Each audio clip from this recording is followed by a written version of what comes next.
feel quite heard in the matter of Combe International LLC in the Netherlands.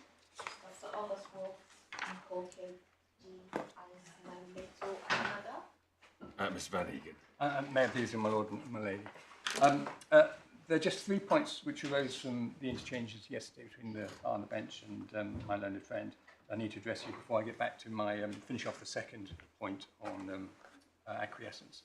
The first is my Lord Justice Arnold asked me whether or not there was any direct evidence saying, giving the reasons why proceedings weren't started.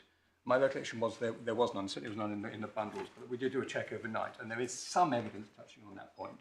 And I should therefore show you exactly what it was, because that's what my Lord asked. And it's in Mr. Santini's first witness statement, and it's between paragraphs 40 and 48. So if I could just hand those up.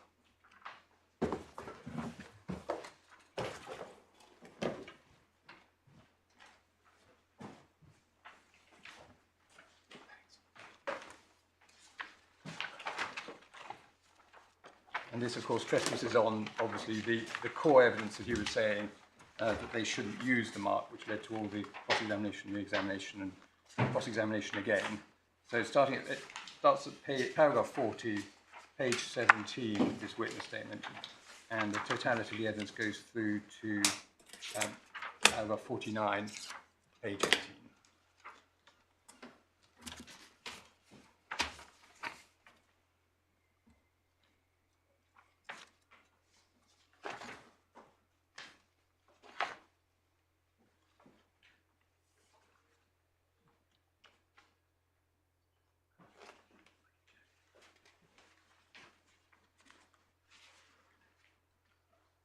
Thank you.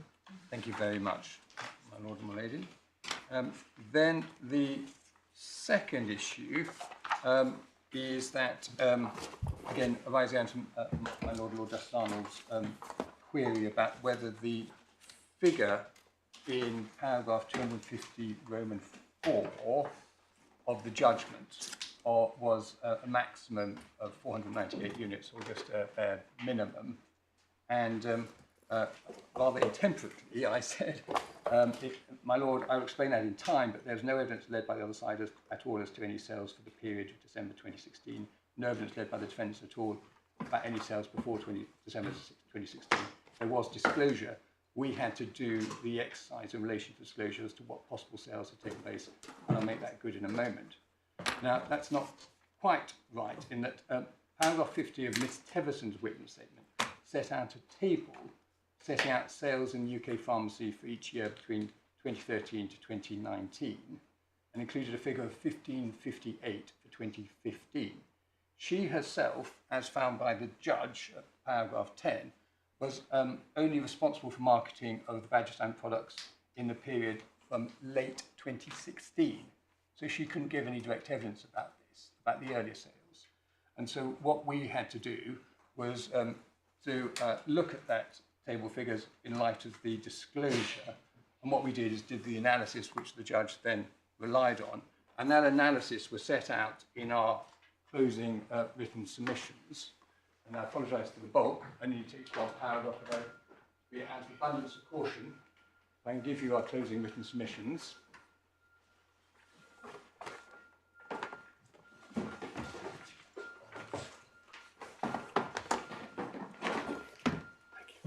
And if my lady and my lords could turn, please, to paragraph 258.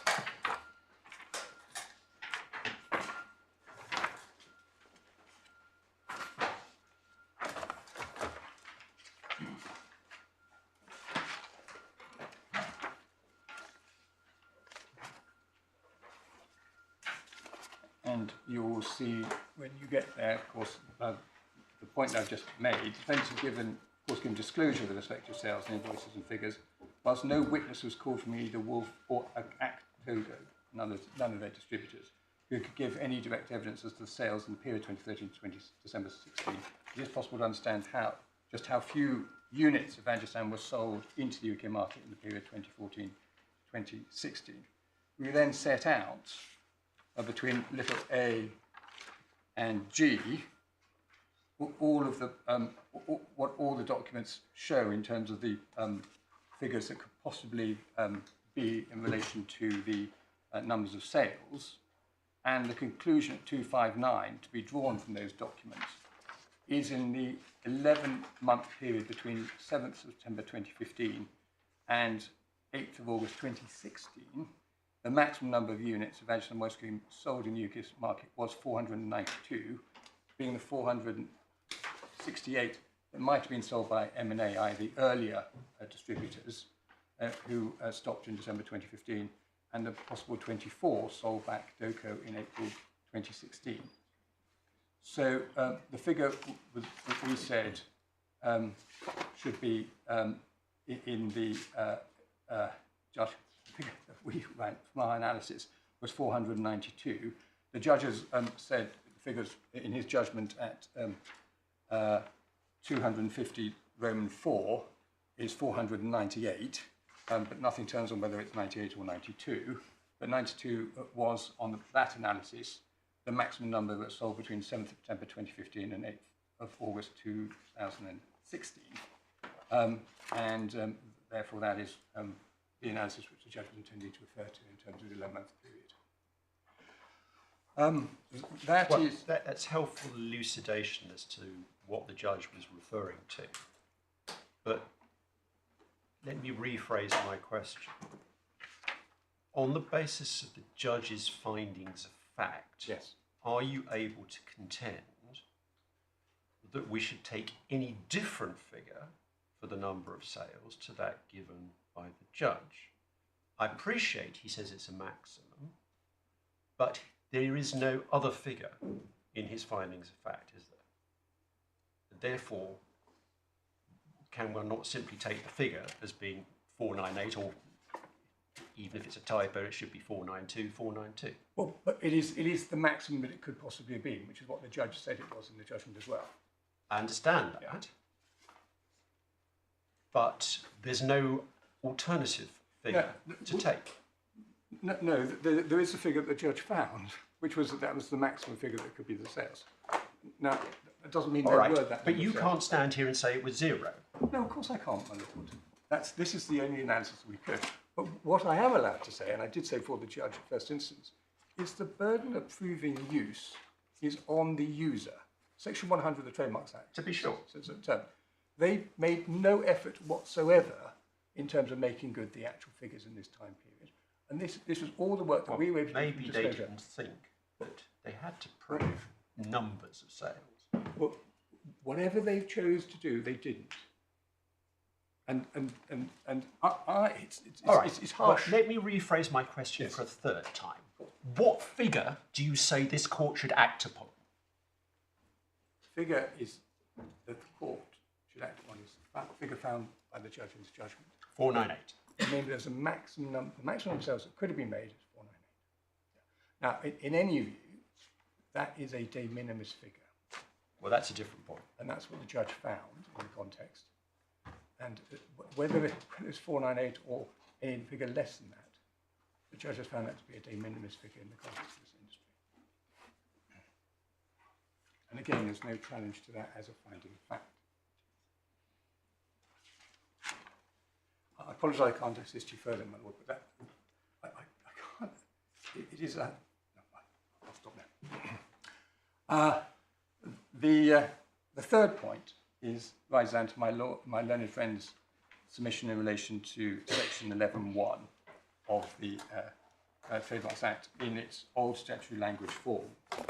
Now, as my lady and my lords will appreciate, their submission is that this applies prior to the 14th of January 2019 and gives the defendants the defence if they're using their own registered trademark and in relation to the United Kingdom. And the court's aware that this is a totally new point that was raised before this court and wasn't raised below. Now, having heard my learned friend's position on it, I am instructed that we agree with his analysis and that therefore this is no longer an issue which this court needs to determine. It's now common ground that the old form of section 11.1 gave Dr. Wolff a defence to any infringement proceedings in the UK on the facts of the present case until the 14th of January 2019.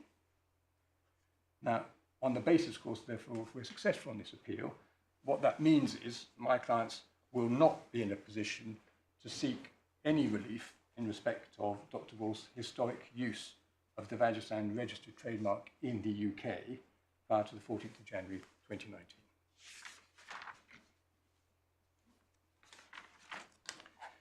It's always good news from the court's Well, perspective no, to there's- hear there's one less issue to decide. Well, that's at least one bit of good news for you this morning. So what I was going to do now, before I leave the second issue on acquiescence, and then reorientate the court myself, this issue, of course, is whether Combe demonstrated a genuine and unambiguous wish to assert its rights to oppose the use of the Vagisan trademark in the UK, or using the language of my Lord Justice Arnold in W3 on our test, whether Combe has strongly objected to the use of Vagisan registered trademark in the United Kingdom. And we just want to make two further points in relation to this before I leave this topic. In the defendant's written skeleton, paragraphs 29, 64, and 65, they assert that any such opposition must be on the basis the defendant publicly is asserting that opposition, and they rely on the Advocate General in Budvar. And of course, the reason they do so is because they're trying to say that our reliance on the communications between Combe and Dr. Wolff were private and not public, and therefore the court should not give them any weight. We make just 4 points in relation to that. Firstly, that the Advocate General's comments in Budvar about defending publicly weren't repeated by the Court of Justice in Budvar. Secondly, the letters in W3 were not public, they were private. Thirdly, as you have seen and heard from my submissions in relation to high tech, at paragraph 54, the warning letter in the 5-year period may be enough if other measures are taken. So that letter itself is also not public. And fourthly, on the facts of this case, we say there was public defending because, of course, the invalidity proceedings were taken and those were very public in their nature. The second point I should make in relation to this issue before I move on to continuous use is, and in relation to this, could I ask you to take my learned friend skeleton at paragraph 32.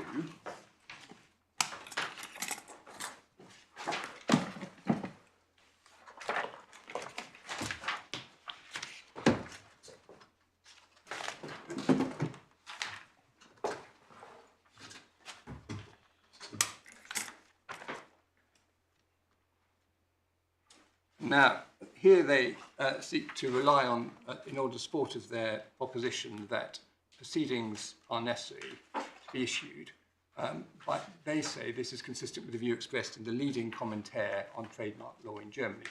So they were the ones to start the commentary ball rolling, and this is the leading commentary that they sought to rely on.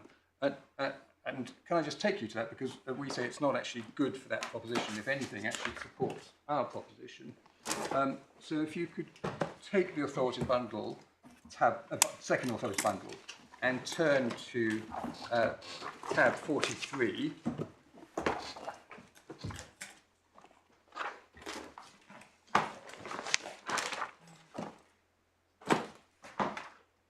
And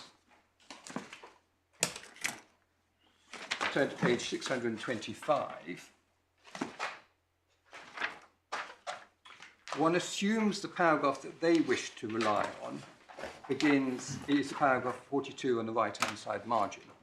The concept of performance is to be understood objectively, therefore it's not necessary for the rights holder to approve the use or at least be indifferent to it. It's only necessary that it remains inactive. The inaction in this sense must be determined similarly in context of section 49.2, article 20 of Trade Administrator. Accordingly, it's not sufficient for relevant action to be taken if the rights holder merely points out the infringement to the other party. Even a warning is not sufficient if the infringer then does not suspend the usage.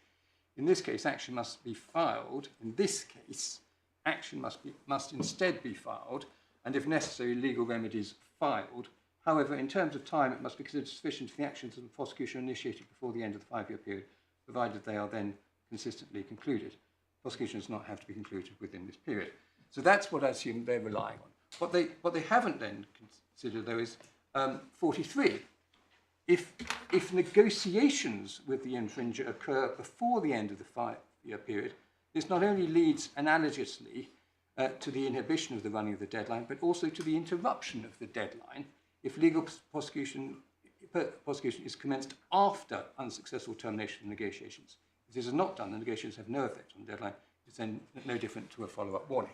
So that's saying, obviously, negotiations can be done during the time period and follow-up proceedings after the time period. Moreover, if you then look at 45, this is concerning the issue about where you have your earlier registered trademark, which is not yet registered. And what the law is that you still have to do something, because acquiescence can still run in relation to that. And if I can ask my lords and my lady to read it, but I want to particularly emphasise the last 5 lines on page 65 over 626. And what they're saying is that even though you can't bring infringement proceedings because the earlier registered trademark is not registered, that's not unfair. Because, on the other hand, the result is acceptable because the owner of the older trademark can also take action against the registration of the younger trademark before its registration and, for example, raise an objection or file an application for nullity and thus lay the basis for the younger mark after registration of the older mark to be declared void, and thus, in turn, the basis for forfeiture is withdrawn according to section 21.1. Now that, we say, is wholly supportive of our case. I don't understand the reasoning, though, because if the answer is based on something you can do after registration of the older mark, you can equally bring infringement proceedings at that stage. But you couldn't bring, but the concern is that if the earlier mark, for whatever reason, is held up in terms of its prosecution, acquiescence could run for the whole 5-year period before the earlier mark is registered. And what they're saying is it doesn't matter, it's not unfair, because in those circumstances, you can stop the clock running because you can bring, in any event, invalidity proceedings in relation to the later mark. And that, we say, is entirely consistent with our submission. So not only is it not supportive of my learned friend, it's actually directly supportive of our submission.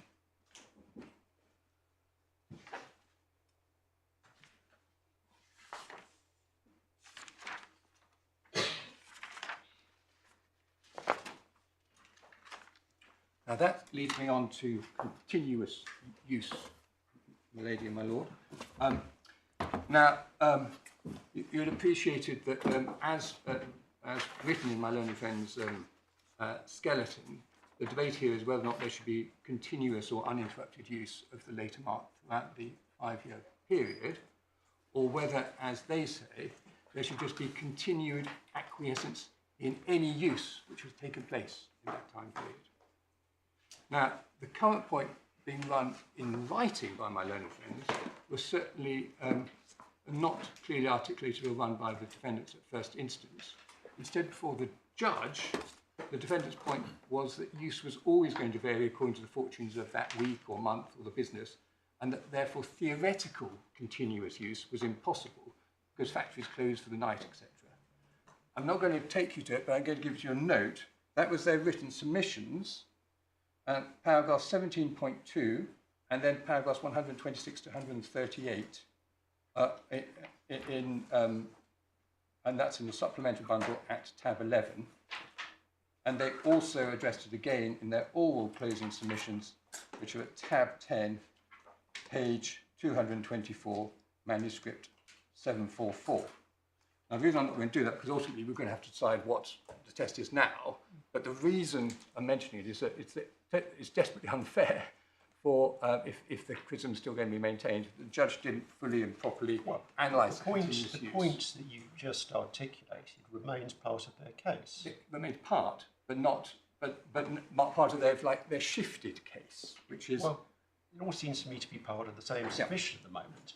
Because if it is accepted as the starting point, which is the point you've just mentioned, that it can't possibly require continuous use in the sense of use every second of every day, of every week, of every month, of every year.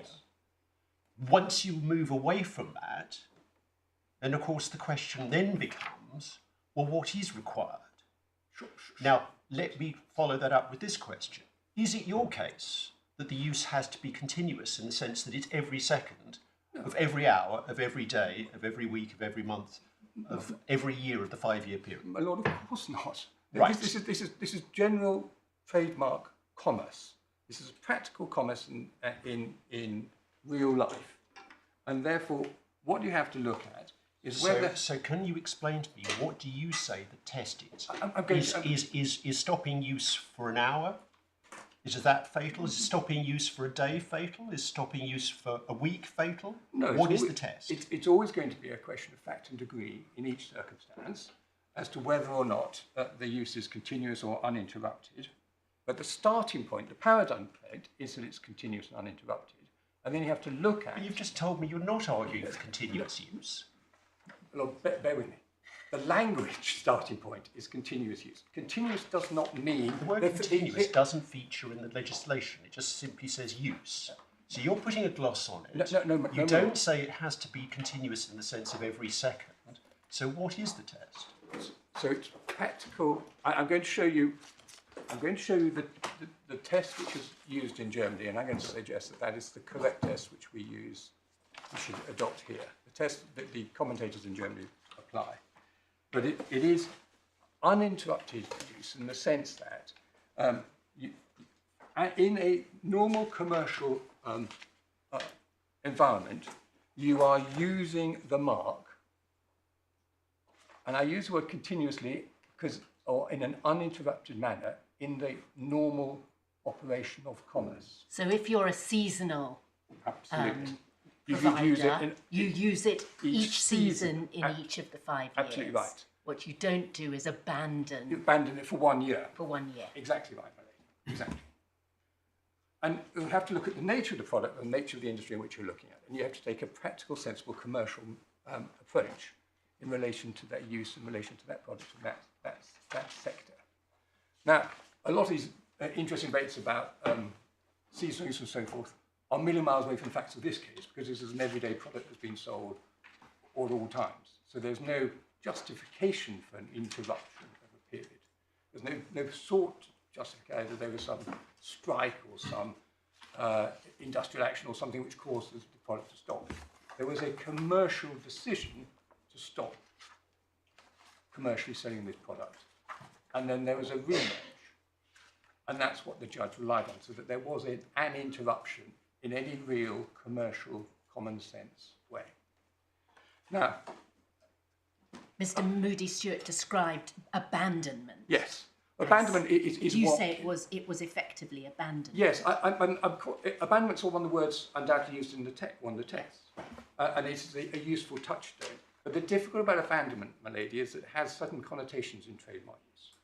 So in the context of passing off, I could be making very, very expensive sports cars under the name Jensen and stop using it. But I may not have abandoned the goodwill in that mark for many decades later, unless I've done something positively to disclaim any right to it. So I have to be careful about using abandon in that, because otherwise my learned friend would be able to say that he starts on day one, but he says, I'm going to sell again in 5 years and 1 day's time. I'm not intending to abandon. So abandon again has to be judged, we say, as a matter of fact and degree in the environment, commercial environment that you're looking at and the context.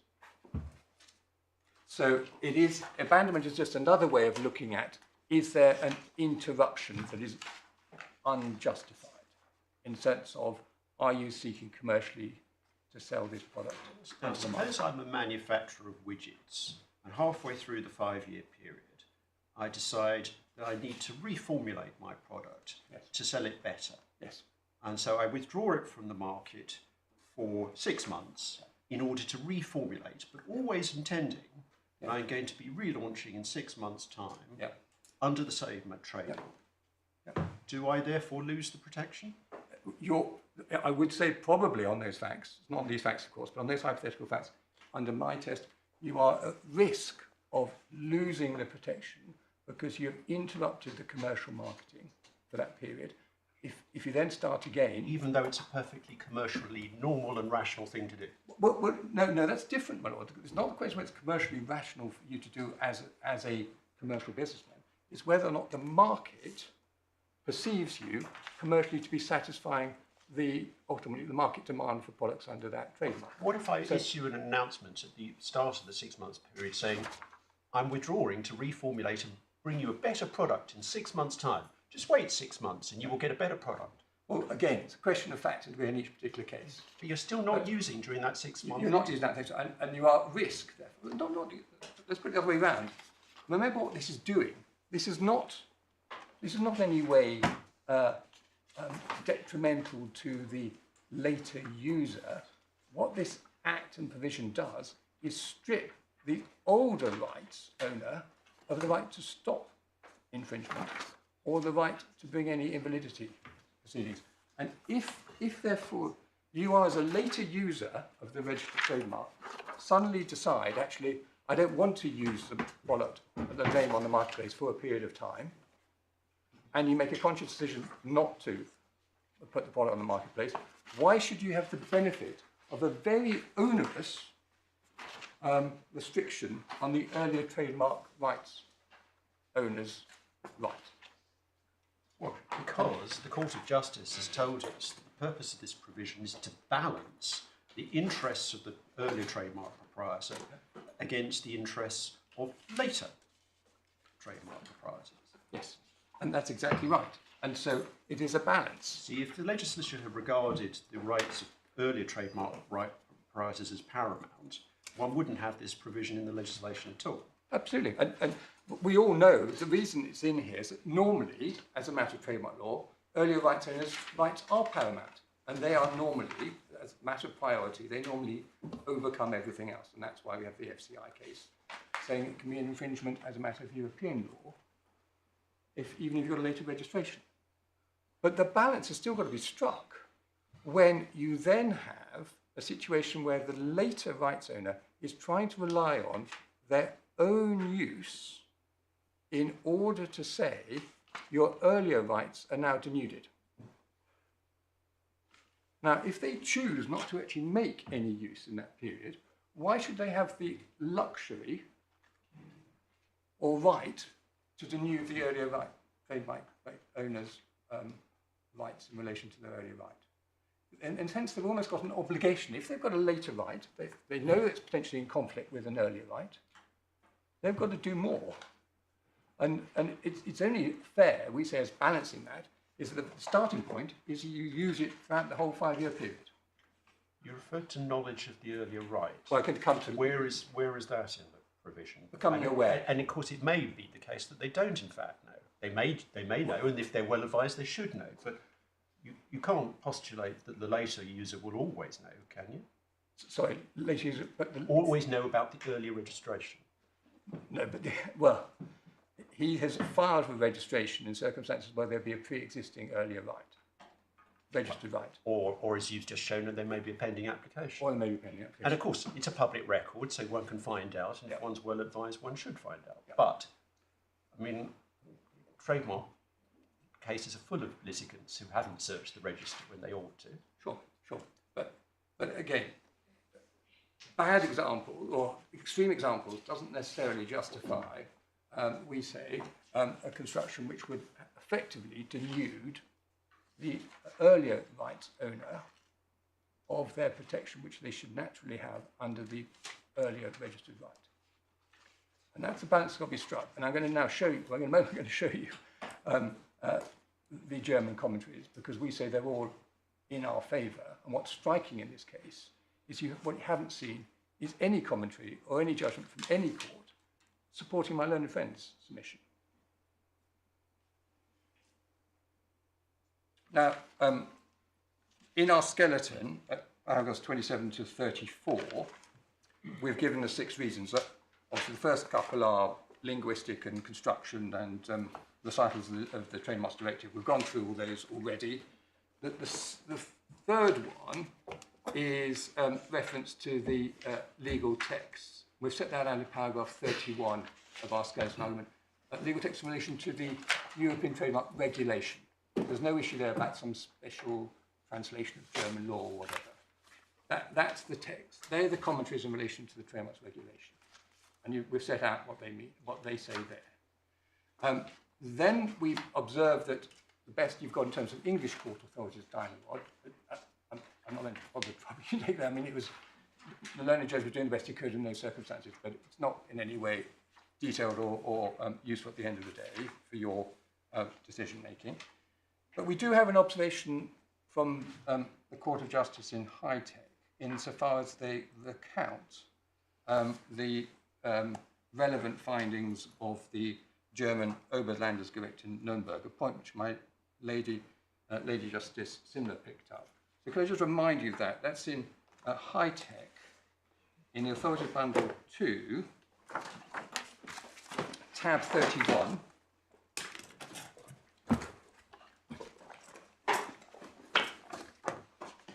And it's paragraph 32.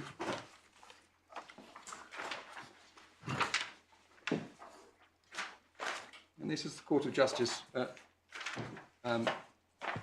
summarising what the Oberlandesgericht Nuremberg held, that High-Tech's action was unfounded on the ground that High-Tech was time-barred. In that regard, it noted that High-Tech had used later science for an uninterrupted period of at least 5 years, and that High-Tech had acquiesced in such use since, although it was aware of that use, and not taking sufficient measures to stop that use. Now, they did refer to an uninterrupted period of 5 years, and we say that they did that because that is a relevant fact, and the Court of Justice considered it so. If it wasn't, one might have expected the Court of Justice to make some observation in relation to that, but they didn't. So again, we say that's supportive, but in no way binding on this court for our construction. Then we pick up my learned friend's baton, which is thrown down, saying, we can get support from the German commentators. And we say, fine, well, let's have a look at the German commentators, and we'll start with the one which you say is the leading one, and that is in Strobel, and that is in the Authorities Bundle, second Authorities Bundle, tab 43. And if you'd be so kind to turn to page 622, please, of the bundle, section 3.1.2, as implicitly stated in section 21.1. Now, 21.1 is the German law implementation of Article 9 of the Trademarks Directive. Forfeiture of claims does not already come into consideration when a younger trademark has only been registered. Rather, it must have actually been used, namely for goods and services for which it's registered. However, use for any similar goods or services is not sufficient and may have to be treated in accordance with law. Deviations with regard to the mark are harmless if they still comply. The use must also meet the further requirements for a use preserving the right to use the trademark in the meaning of section 26, since it would not be justified to deny the owner of the older right claims for infringement of rights against a formal right that can be cancelled. In particular, the younger mark must therefore have been used seriously. Now that's the pure, must be at least genuine use. Because if you don't use the mark as a matter of genuine use, it's liable to be revoked within 5 years. Then 5121, 5-year continuous use. Use must have occurred for a period of 5 consecutive years after registration of the younger trademark. The deadline is rigid and cannot be shortened or extended even if there are special circumstances. Unlike in the context of compulsory use, where only one use is required within the respective 5-year period, and so that use does not have to take up the entire 5-year period, provided it can only be qualified as CSO rule, the trademark must have been used without interruption in section 21.1 grounds, since otherwise corresponding tolerance cannot be assumed. If use is interrupted more than slightly, the 5-year period therefore starts to run again. So that's the first commentary. That's so therefore showing both got genuine use and has got to be used continuously. If there's interruption, starts again. The next one I want to show you is in tab 42. So if you can turn back one. Strobel was from 2021. This is Goldman from 2018. And this one, if I can ask you kindly to turn to paragraph 950, which you'll find on the right-hand side, page 602. And under the heading 5-year duration, the forfeiture in accordance with 21.1 requires that the priority younger brand had been used continuously for at least 5 years. The 5-year period is rigid, it cannot be shortened or extended. In this respect, forfeiture pursuant to 21.1 differs from forfeiture under 21.4. The period, according to 21.1, cannot begin before the trademark with the younger priority has been registered. However, the registration of the earlier priority trademark is not mandatory. During the 5-year period, the trademark must have been used in a manner that corresponds in scope to the requirements of the forced use in the sense of a serious use in accordance with section 26, i.e. genuine use. The duration of registration as a mark is irrelevant. The 5-year period can only begin once the priority younger sign is used without authorization. If the sign was first used with the consent of the authorized party, the end of use authorization must be taken into account. 951, the 5-year use period must generally be completed in full. Use must not be interrupted in principle. If use is interrupted in the meantime, the time that has elapsed up to that point is no longer taken into account when calculating the 5-year period. A new 5-year period begins with a new start of use. An exception applies if uses were interrupted only slightly. When interruption is minor, must be evaluated according to all the circumstances, which is my submission to my Lord Justice Arnold, of the individual case. Minor may, for example, be an interruption of use for a few weeks caused by temporary economic difficulties, official requirements, or a strike. The next commentary is Korkendorfer, which seems to be the effectively forms an origin of most of these editorial comments, which you'll see at tab 38, and this is way back to 2001. And may I ask you to turn to section 3.4, starting at page 550. The infringer's younger sign must have been used during the entire forfeiture period. At the same time, not just any use is sufficient. Pursuant to 2021.1, the right to injunctive relief against a younger registered trademark can only be forfeited if there is use for those goods or services which the trademark is registered. Forfeiture therefore depends on the scope of protection of more recent right, must also apply mutatis mutandis to rights, section 21.2. Use excluding the so forth. I can go over the page and pick it up at the top of the next paragraph. According to the wording of the regulation, the use must have been tolerated for 5 consecutive years. It follows that use must be uninterrupted during the forfeiture period. Thus, different periods of time during which use has taken place are not added together. If use is interrupted, the time limit should begin to run again when use is resumed. This corresponds to the meaning and purpose of forfeiture. The characteristic of use is closely linked to the characteristic of acquiescence. Tolerating the use of the infringer's sign can only be held against the proprietor of the early right if intervention is necessary and reasonable to safeguard the interests. As a rule, however, this is only the case during continuous use of the junior right. Often the infringed party will wait despite knowledge of an infringing act because the extent and duration of the use do not seem threatening to him. If the use is then actually discontinued after a certain period of time, this approach, which serves legal peace, proves to be correct. It would be contrary to this if the infringed party had to intervene immediately after resuming use in order to avoid the forfeiture of its claims. Rather, it's justified if the forfeiture period then starts to run again. On the other hand, requirements for uninterrupted use must not be too strict. Minor interruptions of a few weeks, which may occur, for example, due to temporary economic difficulties or a strike, do not cause the previous forfeiture of the period to lapse. The use must also comply with the requirements of section 26, Article 10 of the Trademarks Directive, the genuine use point. What is required, therefore, is use that preserves the right. For registered trademarks, this does not necessarily follow the obligation to use because the right to register a mark is not automatically lost in case of lack of use, but only as a result of the application for cancellation due to revocation or corresponding action. However, in view of the legislator's intention to limit the forfeiture claims against rights that are younger in priority, it must be assumed that these are not rights that are ready to be extinguished. According to the purpose of the law, the forfeiture objection serves to allow a right worth preserving, not only a formal right to continue to exist alongside the right with seniority. Thus, the use must fulfil the requirements of Section 26, which requires genuine use as a central requirement. This is intended to exclude acts of use that are only sham. Accordingly, activities which only serve to maintain the formal legal status do not constitute genuine use. They can be determined by the fact that they normally do not stand up to a comparison with what is customary and economically appropriate in the respective industry in terms of type, scope, and duration of use. And that, again, the submission I was intending to convey to my lords when asked about what's the nature, therefore, how do you view it? You have to use it in matter of fact and degree, but you have to do that by comparison with what is customary and economically appropriate in the respective industry in terms of type, scope, and duration of use. It's a practical, commercial, real-world test. And the final one, my lady and my lords, is phase out in 2009. That's in the authorities bundle 2 as well, tab 44.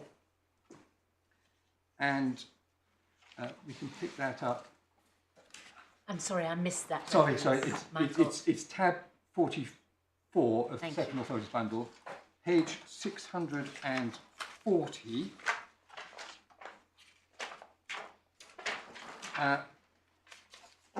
And it's section 5, uninterrupted use. The trademark having a junior priority must have been used without interruption as a distinctive sign to identify company products in the market during the 5-year period. Section 21(1) does not describe in greater detail what requirements is placed on the use of the trademark having a junior priority. It's not necessary that the use of the valuable possession results in the acquisition of a valuable vested right as a prerequisite for the occurrence of forfeiture in accordance with general principles of civil law. A legally relevant use that justifies the occurrence of legal consequence of forfeiture will at least meet the requirements for determining a use that preserves the right with the meaning of the compulsory use pursuant to section 26(1), i.e. genuine use. Forfeiture of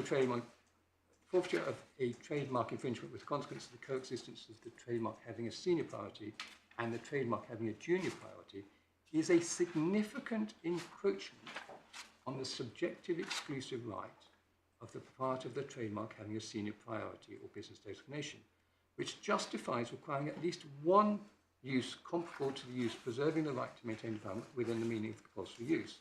This already applies to the registered trademark having a junior priority within the meaning of section 21(1), already for reasons of compulsory use, but also to demanded with regard to trademarks having a junior priority and other rights within the meaning of section 21(2).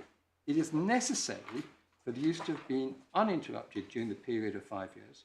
It's not sufficient to add individual periods of use that arise over a longer period as the periods of interruption of use to a period of 5 years. If use is interrupted, the 5-year time limit shall begin to run again when use is resumed. Minor interruptions do not cause a new start to the forfeiture period. So that's the flavour, my lords, and we say, my lady, we say that is an appropriate test. It's what the academics in Germany have postulated the test should be, and we invite this court to adopt something similar.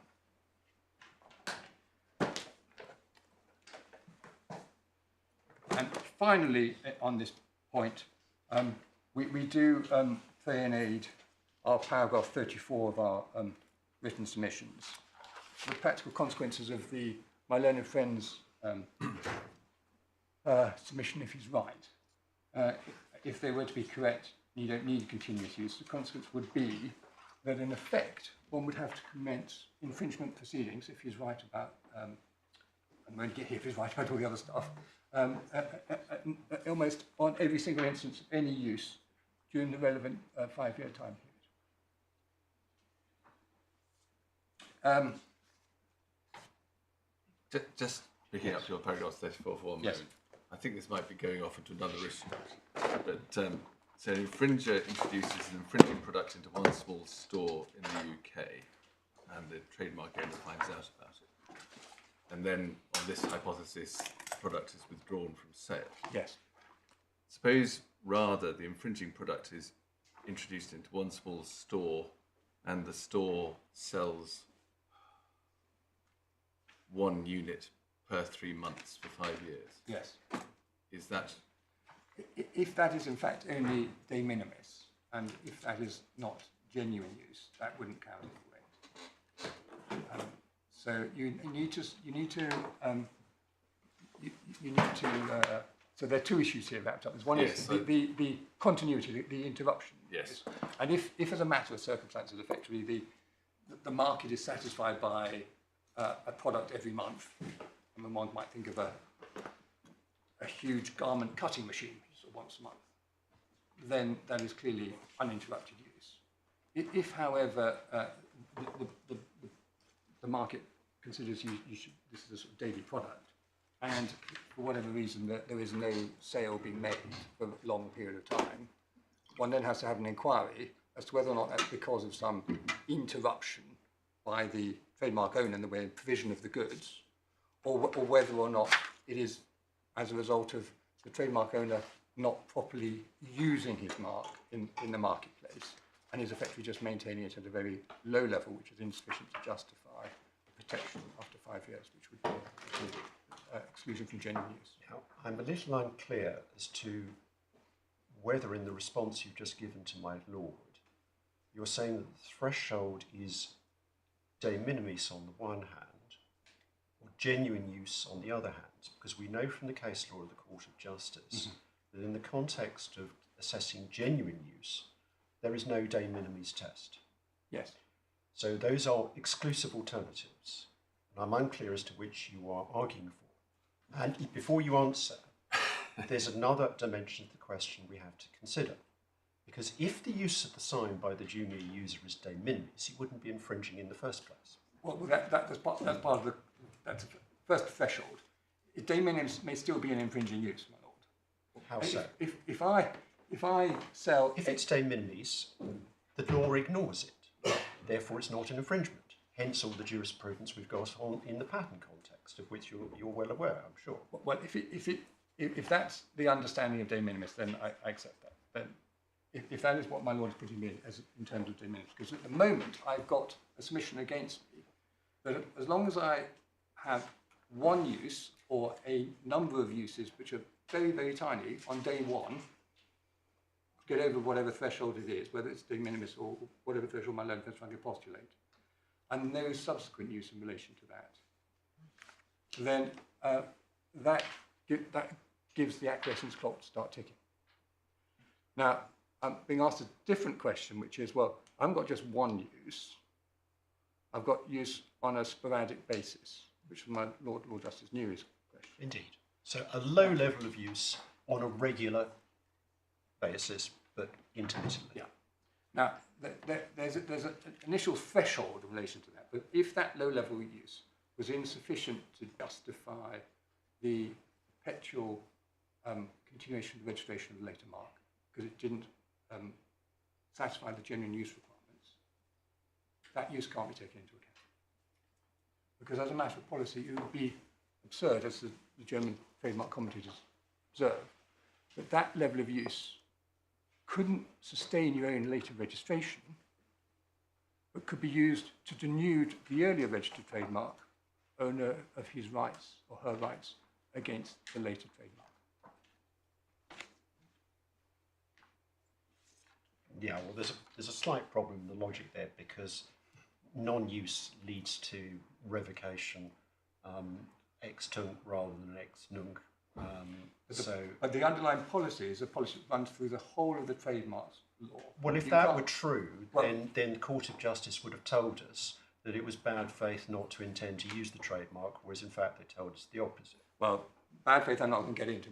That's something. No, but in fact, the policy of the legislation is that you are allowed to register a mark, not intending to use it, provided you don't have any other bad motives, not intending to use it, maintain the registration for 5 years, and at that point it can be taken off. Yeah. That's the policy of the legislation. My Lord also is aware of, as a policy legislation, one can't effectively use any trademarks to restrain any other use unless one's made genuine use of that trademark. And you can't. Well, that's not right, because the defence of non-use doesn't operate within the 5 year period. So the junior user can be suing third parties. No, sorry. The earlier, as a matter of policy, one knows that after 5 years, if you haven't made genuine use of your mark, you can't. Then the mark comes off the register. Well, no, it doesn't come off the register until someone actually does something about it. To be sure. But the policy of the Act allows them to say that you don't even need to do that because that mark is then incapable of being used to bring in infringement proceedings, and it's incapable of being used after the expiry of the 5-year period. Absolutely. But also incapable of being used to found any basis for any opposition in relation to any other trademark. Again, after the expiry of the 5-year period. Absolutely. But we my Lord, to follow the logic of the German commentators, which is that given that the policy is you've got to make genuine use within that 5-year period and always thereafter, otherwise your mark's always vulnerable, that should be at least the minimum threshold which you take into account when you are considering the nature of the use of the later mark, which is going to be deployed as a substantive defence to denude the earlier trademark owner of the right either to bring infringement proceedings or to seek a declaration of validity.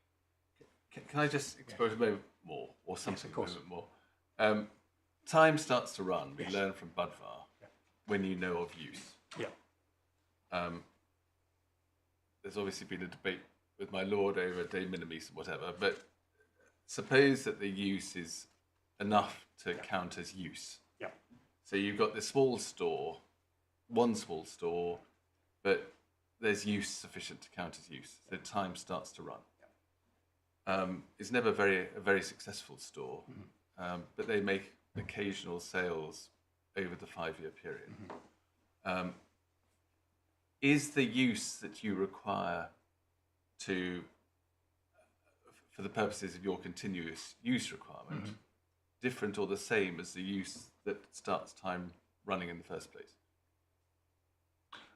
We say it must be different because the first use is just make sure I'm clear that the first use has to get just over the de minimis threshold. But thereafter, we do say you've got to maintain it in a serious way in terms of the commercial sale of that product in that marketplace.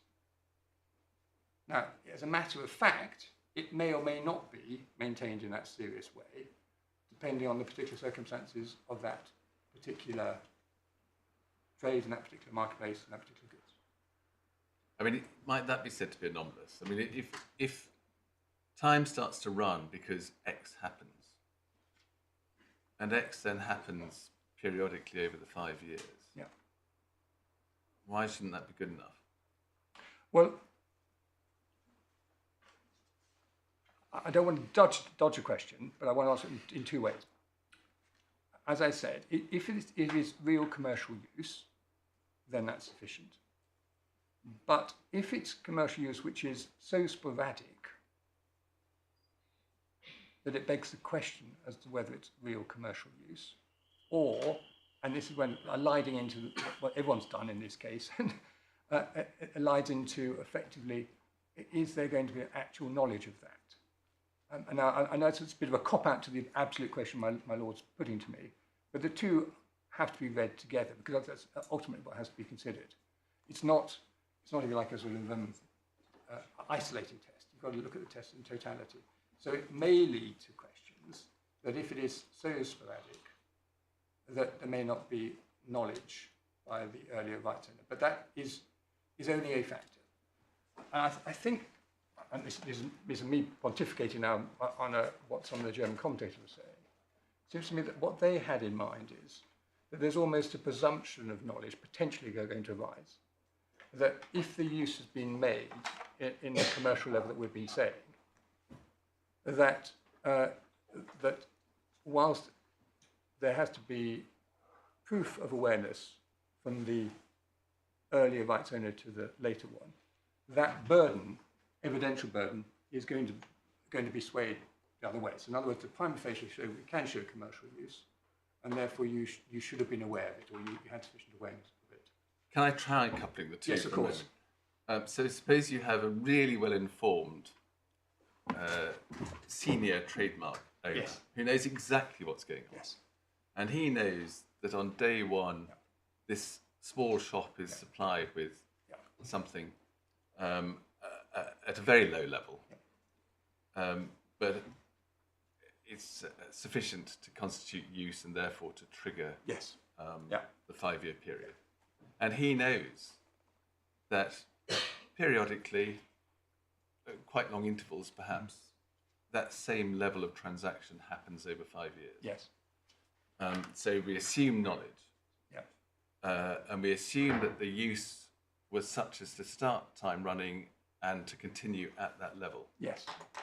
Even so, you say, not necessarily good enough. Well, it does depend on the interruptions or the periods of stopping. And that's a question of fact and degree in each case. Are those periods sufficient for you to objectively think that this is not a product that's being intended to be marketed commercially? Or are they actually consistent with a particular custom and trade, so they're still evidencing an intention to market the product on a commercial basis? Can I come back to the question of genuine use? Yeah. I understand your submission that the appropriate test is genuine use, and you find support from that from the commentaries. I can understand also the basis for that being the test.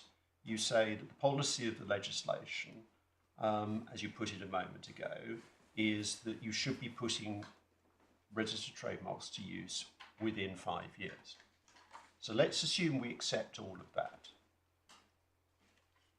The problem, as I see it, with that approach is that even assuming all of that, we know from the genuine use case law that that does not require you to make any continuous use at all. No. You can preserve your mark from revocation for your own use by making all of your use in the last 6 months of the 5-year period. Absolutely. Or arguably, you're in the first 2 days of the first 5-year period. Indeed. And that's why. So how, therefore, do you say that the appropriate test is the genuine use test, which as we've just agreed, you can use in the first 2 days, the last 2 days? That's perfectly good enough. I'm moving on to that test, which is, the test obviously which we invited the judge to accept, and he did accept and find that 251 is there's a continuing intention to sell relevant products commercially. Now, there has to be, the use has to be, we say, continuous uninterrupted. Why should you have to sell products at all? You can use a trademark without selling product. If there's advertising, let's imagine that there's advertising throughout the 5-year period. Yeah, but continuing intention to sell. Intention to sell, not actually, if you're not actually selling, if you're not intending to sell the product, then you're not actually entering into commerce at all. You don't actually have to make the sale, but there has to be a continuing intention to sell the product during that period. So advertising may well be sufficient in relation to that, if it's through advertising with intention to sell. But if it's not, then it doesn't. So trying to remind myself of my Lord's question, there has to be a genuine use threshold that applies in any event, we say. You've seen that from the German commentators. But you're going further than genuine use, because as I understand your submission, the use has to be both genuine and continuous. Yes, that's right. And that is also what the German commentators have suggested as the appropriate test. So you have to do more than you are required to do to preserve your mark from revocation. Absolutely right. And there's a very good reason for that. Because otherwise, all effectively you're requiring for acquiescence is effectively that the mark is capable of being registered and maintained on the register. And that should not be enough. Because what the Act is about, this defence is about the use of that registered trademark. And that means commercial use of the trademark. If all the use is done is just the very, very bare minimum that allows that mark to be registered and stay on the register, that's too low a threshold as a matter of policy.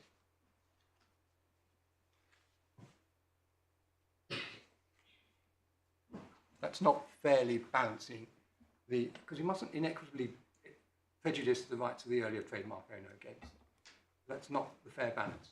We say it's a higher threshold than that. Now, it's a novel test for my lords and my lady to choose that test, but we'd say it'd be wrong to choose just a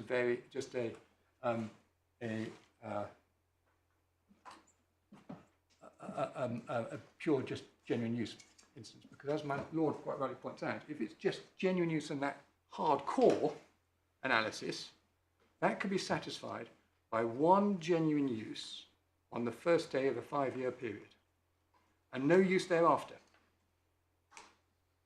That would mean that an earlier trademark proprietor would be required to sue, in effect, every single non-de minimis use that comes across. It may be that the knowledge, the awareness point is that the may come in answer to absolutely, it. absolutely. Can I just ask you about Yes, the of course. website? Yes. Does the website demonstrate an intention to sell? No, it doesn't, and I'm going to Right, show you okay. why that is, and there's no evidence that we knew about the website during the relevant period either.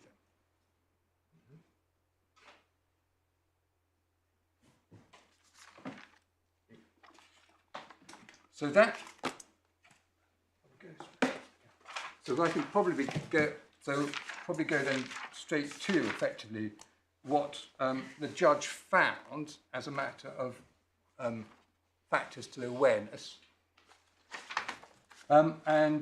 We say whatever the test, however low you put it, the judge actually found, as a matter of fact, both on a subjective and objective basis, that we were not aware of any use on a continuous basis for that 5-year period.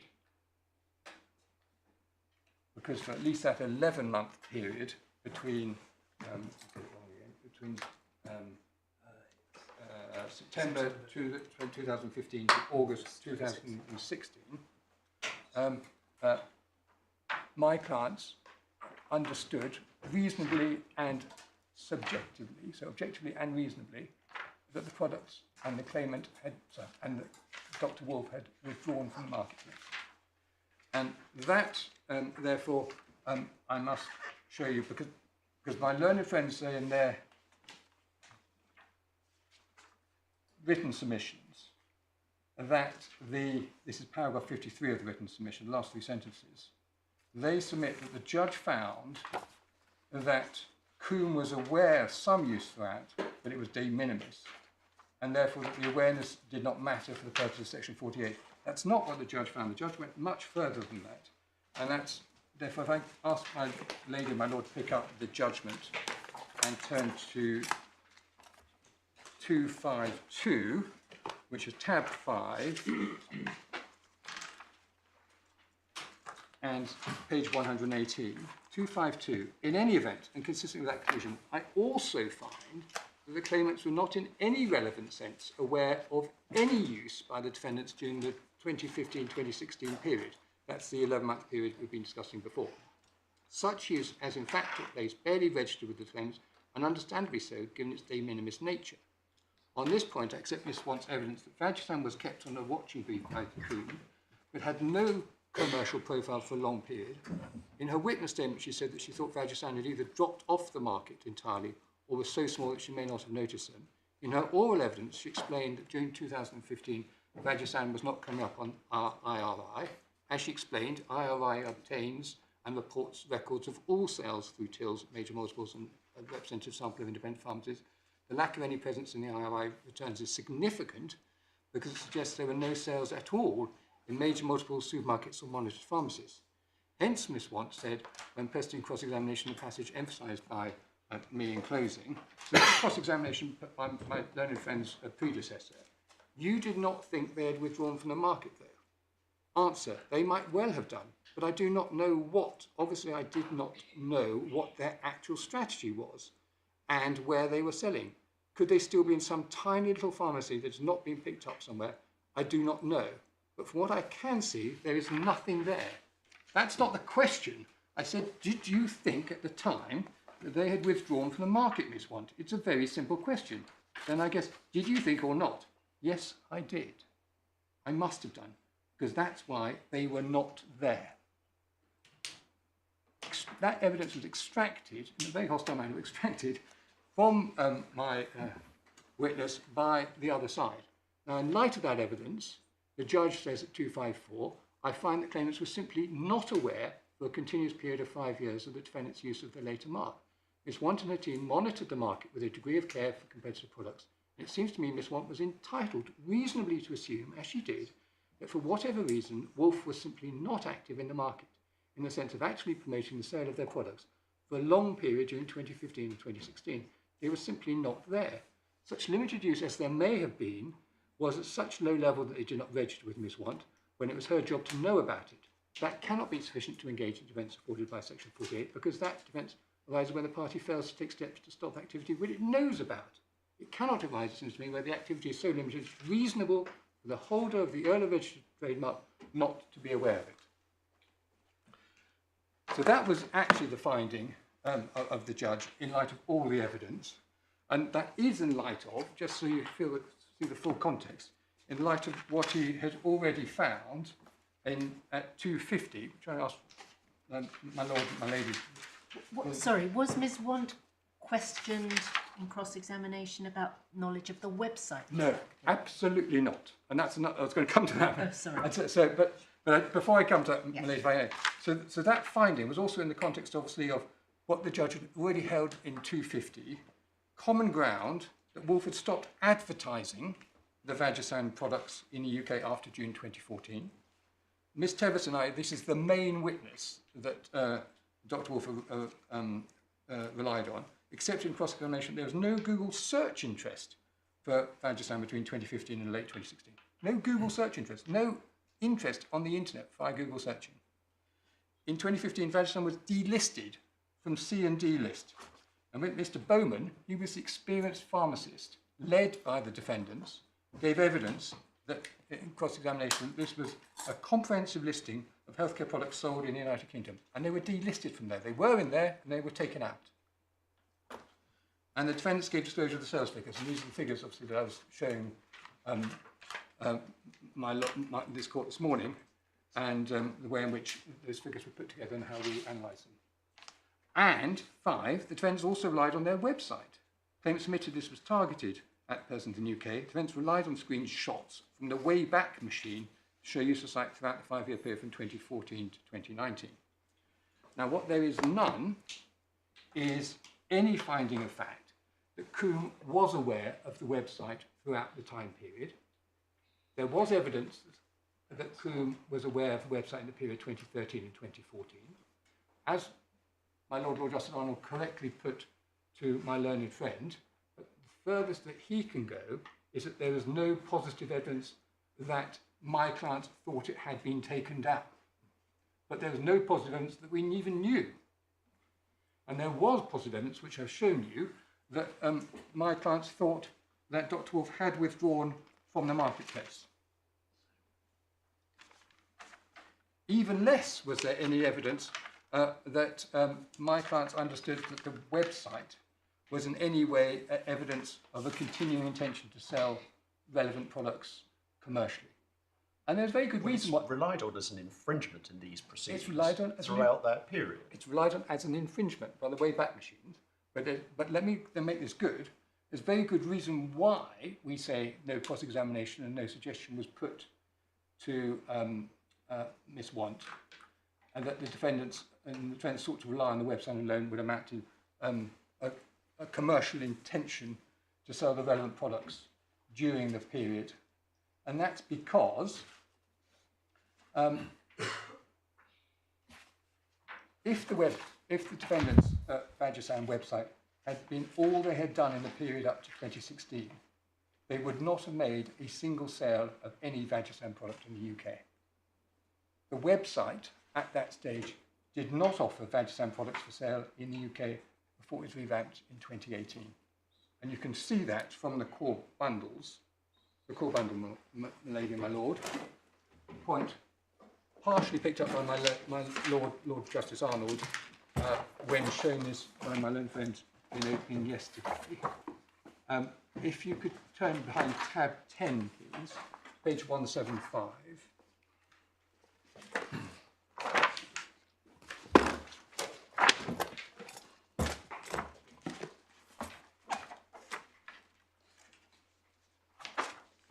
This is the Wayback Machine showing the website as at the 9th of July 2014. No evidence that this was actually seen by Miss Want at all. Because remember, her evidence was that she'd seen it, been directed to it earlier. You see again the website on the Wayback Machine as at, going forward to page 174, 21st of February 2016 and 8th of March 2015. And then contrast those with the website as at the 4th of January 2018, where the little green Where to Buy button. That's the first time. Sorry, which page is that? Sorry, page 173. Yeah. The bottom of 173. Yep. So that's the first website entry which has any indication of where to buy from. And what we knew, what the judge knew, that's what Ms. Telleson's evidence was they had sole distributors in the UK in the period up until the end of December 2016. And they were first M&A Pharmachem, and secondly, they were Acdoco in late autumn 2016.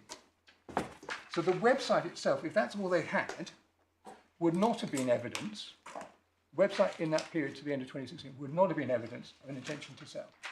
They needed more, and that's why I assume no attempt was made either to cross-examine Miss Want about the knowledge of the website or to suggest the website itself was sufficient to show that they had any intention to continue selling during that time period. Can I probably just reveal my ignorance?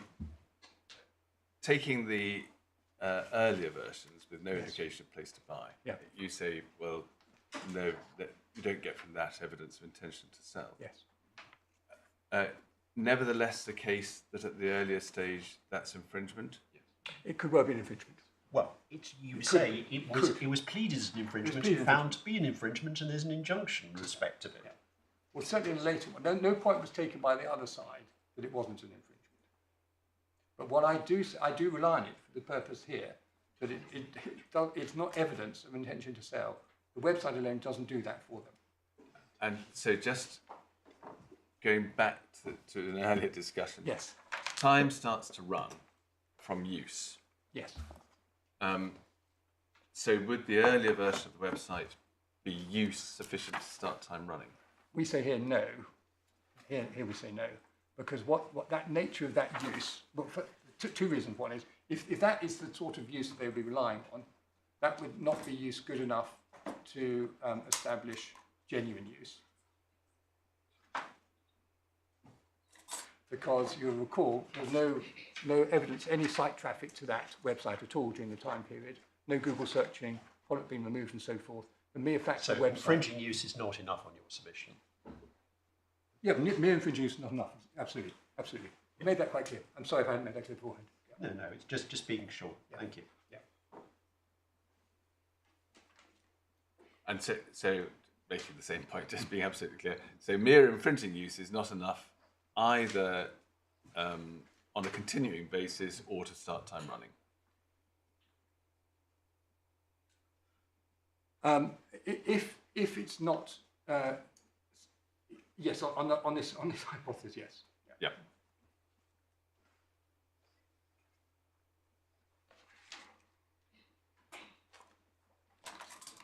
But even if I'm wrong about that, and infringing use is enough, it's got to be a genuine use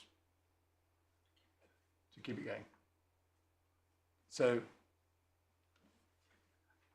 well, sometimes I'm mixing metaphors, but the nature of the use has to be sufficient that it would satisfy genuine use.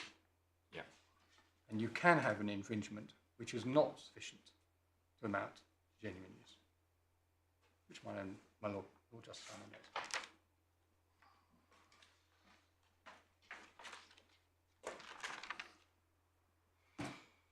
So what, in our respectful submission, my learned friend has done in a very elegant and attractive manner, is he's trying to ask this court to make an inferential leap that the claimant, Kuhn, knew of the website at all times throughout the 5-year period when there was no evidence that they did. And secondly, that the mere existence of that website was sufficient evidence of defendants, Dr. Wolff's intention to sell the Vagisan product in the UK throughout the relevant period. at least between 2015 and 2016. And we say in the context of all the other evidence before the judge, that is not open. Well, the judge would like to find it wasn't, and it's not open to this court to start making those, drawing those inferences or trying to find facts when the judge found them to the contrary.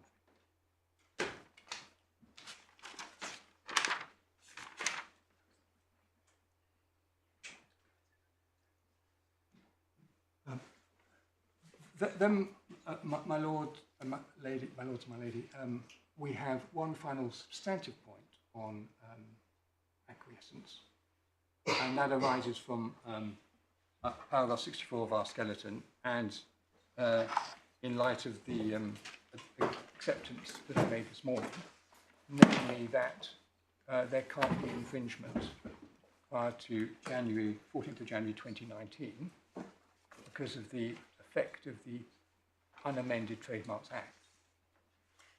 And that means that there's an absolute defence to any possible infringement case that could be brought by Combe.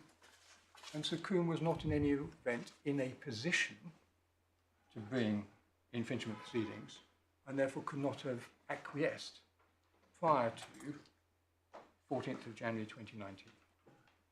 And in relation to that, we rely on what the Court of Justice said in Budvar, and I'll show you those passages again, that if you're not in a position to oppose, you cannot be held to acquiesce. And that's in authoritative bundle 1, behind, sorry, that's my bad reference, authoritative bundle, yes, bundle 1, tab 18, bad scribble, late night scribble. And Budvar's at tab 18, and could I ask my lady and my lords to turn to paragraph 44 of the Court of Justice, which I hope one will find at 277 of the bundle.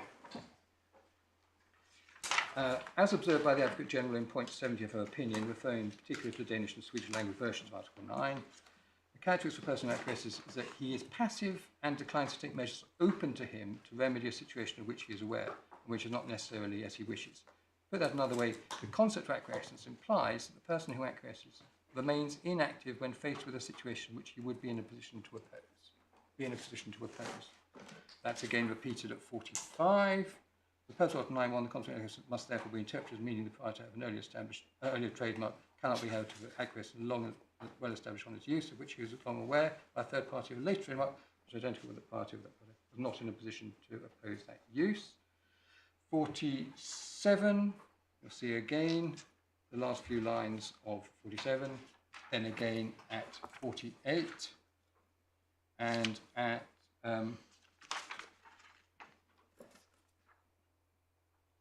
paragraph 50, giving conclusion in relation to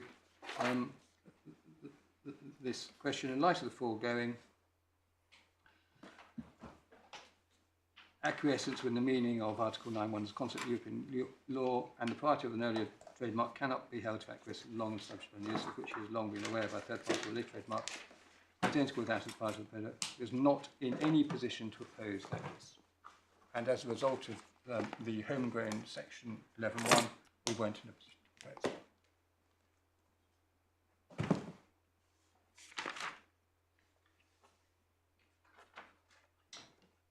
So in that respect, you say that Dr. Wolff hoisted their own petard in relying upon Absolutely. Section 11 in its original form. And it's why we assumed they didn't rely on it before, because they could see it coming along as a great steamroller. For whatever reason, they thought now, well, better than at least have some protection in damages. So they've got themselves some protection in damages, but they've killed themselves in relation to acquiescence.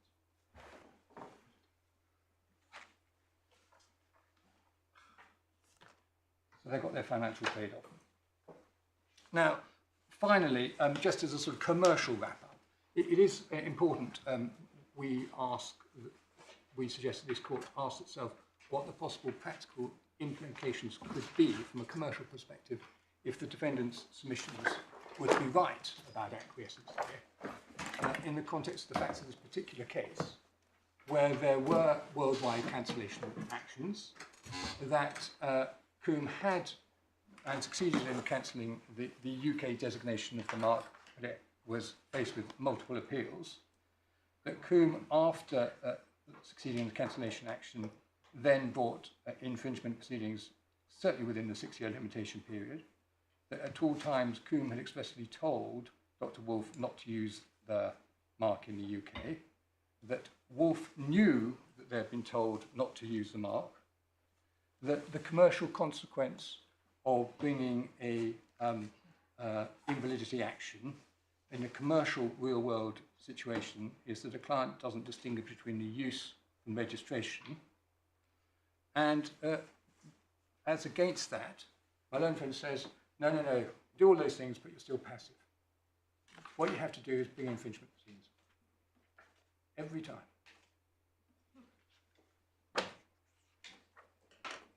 That's not really very CPR-ish, is it? Not really modern justice. Can't have discussions. You can't protect yourself by having a few discussions and seeing whether you get some mediation or have some negotiations. No matter what that threshold, if you get over that little threshold, you've got to sue them. Otherwise you're at risk in 5 years' time then popping up and saying, you can't employ your trademark against us. We would say that would be a very, very perverse outcome. That should deal with acquiescence, my lady and my lords. Then I was going to do, very, very briefly indeed, Section 11.1 in its new form. I think I can do it very briefly, but I'm just slightly anxious that the meaning of Section 11.1 in its new form hasn't been fully set out. We say the judge got it completely right.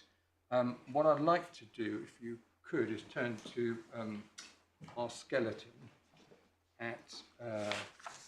I may have got lost on this, but I thought, and I may be misrecollecting, that Mr. Moody Stewart accepted that the new version stands or falls with Section 48. I think he does, but he's got a number of quibbles that seem to suggest that somehow, and if he does, that is the end of the matter.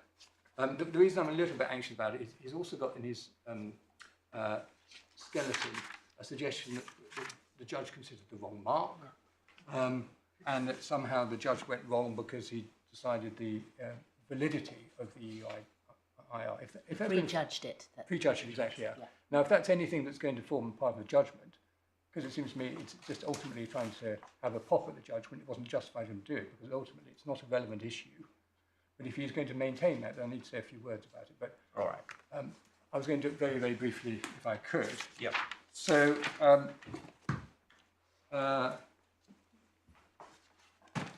Power 52 of our skeleton.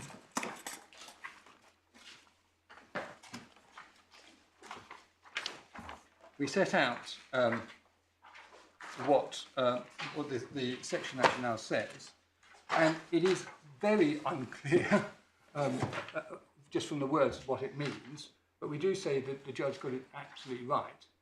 What this section is all about is that prima facie, a later registered trademark would be an infringement of an earlier registered trademark, where the later mark is identical or confusingly similar to the earlier mark. Therefore, prima facie, a later trademark would normally be declared invalid by reason of the earlier trademark, because typically it would be invalidly registered because it would have conflicted with the earlier mark. What this section 11.1 does, however, it gives protection to the later mark and states that it won't be infringed where that later mark would avoid being declared invalid by reason of the conflict in 3 specific circumstances. The first, 47.2a, is where there's an earlier mark registered for more than 5 years, but the genuine use conditions have not been met. So you can't use the earlier registration as a basis for opposing the later mark. Second is section 47.2g, where the earlier registered mark would be declared invalid because the earlier mark itself is liable to be declared invalid. And the third is the only one that applies here, my lady and my lord, is where the earlier registered trademark proprietor has acquiesced in the use of the later registered mark for a continuous period of 5 years in the UK, being aware of that use. Now, the judge, we say, correctly understood this and explained the meaning of 11.1 in powers 266 and 267 of his judgment, and that's we're set out in paragraph 53 of our skeleton.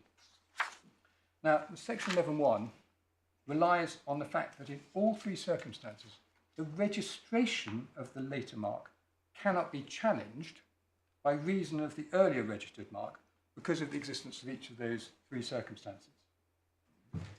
Insofar as section 11.1 refers to section 48.1, all this is stating for the purpose of this appeal is that there can be no infringement if the earlier registered trademark right owner has acquiesced in the use of his later registered trademark. And for the domestic statute, section 11.1, insofar as it refers to section 48.1, is just a merely reinforcing point that acquiescence provides both a defence, prevents both declaration of validity and a bar to infringement proceedings. Because, of course, for the domestic law, section 48 could have been employed in any infringement action without the need for section 11.1. Now, as just a very short aside, I apologise to the court, but I'm going to do it very briefly. That is not the that we say supports our interpretation that there can only be one test for acquiescence, and if the earlier trademark party is acquiesced in the use of the later trademark for the purpose of invalidity, that's the same test which is applied whether there can be infringement of the later mark. And the fact that this is merely reinforcing in the domestic context, it should be contrasted with the European context, and under the 2017 trademark regulation, because under the 2017 trademark regulation, the equivalent of Article 9, which is actually Article 61, acquiescence only prevents the later trademark owner from applying for a declaration of invalidity. That's all it does. And that is what is prayed in aid of when you get to say Article 16, to say there shan't be any infringement.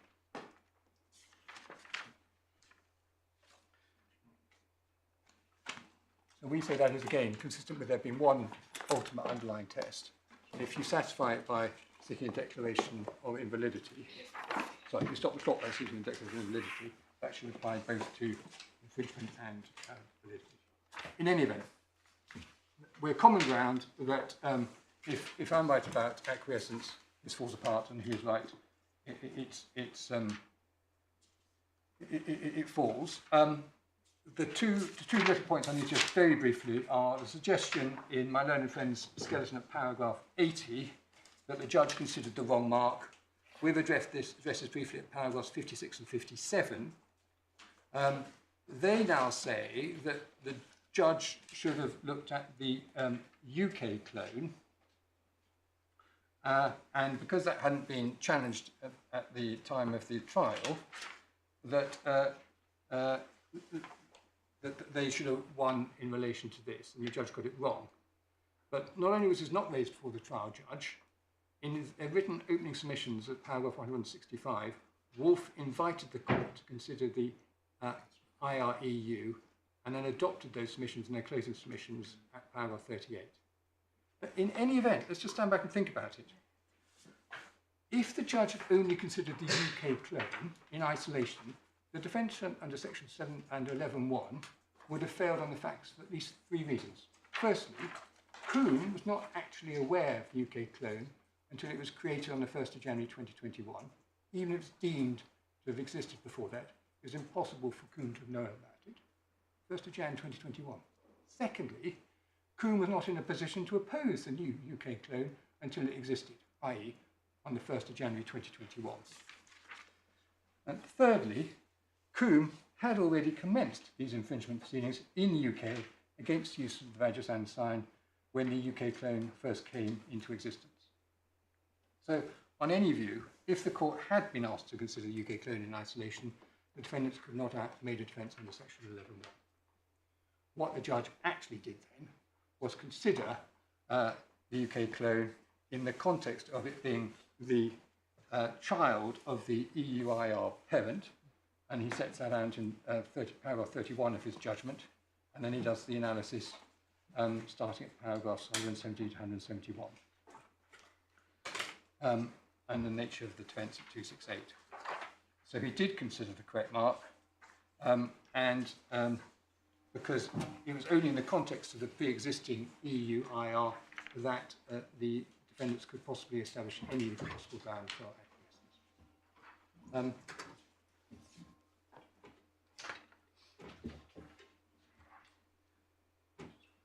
And as I also mentioned earlier yesterday, of course, the overarching point in relation to these points is that defendants, we say, can't be heard to submit that the UK clone cannot be declared invalid because of acquiescence by Combe. Because as a matter of fact and law, that was a point which the defendants ran before the EU IPO and lost and haven't appealed. And if we're right about the EU IPO, therefore invalidating, it will be invalidating not because of they can't avoid invalidation because of acquiescence. They can only avoid invalidation as a result of the lack of conflict between the two models. And then, very, very briefly, prejudging the validity of the EU TM, we've addressed that in our skeleton at paragraph 57. The defendants addressed at paragraph 81. After explanation, the judge did not prejudge the validity of the EU IR. Rather, he held Mark could not resist notional invalidity proceedings on the basis of acquiescence. And that's a judgment at 269 Roman 1. There's no prospect for the EU IR avoiding invalidity on the ground of acquiescence, as I've just shown you. And the judge was right about that. Insofar as he went on in 2692 to comment further, he was addressing the defendant's submission that the court should determine the IR-EU would be held invalid because that is what Section 11.1 required. That's effectively what their submission was before him, that he actually had to show that it was invalid. And he didn't find it was invalid. All he simply said was that as things stand, of course, it has been held to be invalid. It is not going on saying it will be invalid. And so it's an unfair criticism and ultimately irrelevant for the purpose of this appeal. Then I think I can go on to the declaration of non-infringement in relation to Dr. Wolff-Vagisam. And yesterday, my learned friend made 3 suggestions, orally to this. Firstly, that there is no evidence of any side-by-side sale of Dr. Wolff-Vagisam and Vagisil during the period prior to trial because the rebranding exercise had yet to be done. Well, that's not correct. Secondly, and I'm going to show you in relation to that. Secondly, the judge, it suggests that the judge did not go through the proper process of a global assessment. And I'm going to address that specifically. He's wrong there as well, but address that specifically in relation to the specific issues he's raised in his written submissions and also orally yesterday. And thirdly, the suggestion that the judge was overly influenced by the evidence of confusion between Vagisam and Dr. Wolff-Vagisam on the basis of the confusion which arose as a matter of fact between the use of Vagisam and Vagisil. And that carried through into his analysis in relation to Dr. Wolff-Vagisam, which he said is obviously legitimate. Well, that's also unfair and wrong as far as the judge is concerned. The judge came to his conclusion that there was a likelihood of confusion between Vagisil and Vagisam before he considered any evidence of actual confusion. Could I ask you again to take the judgment?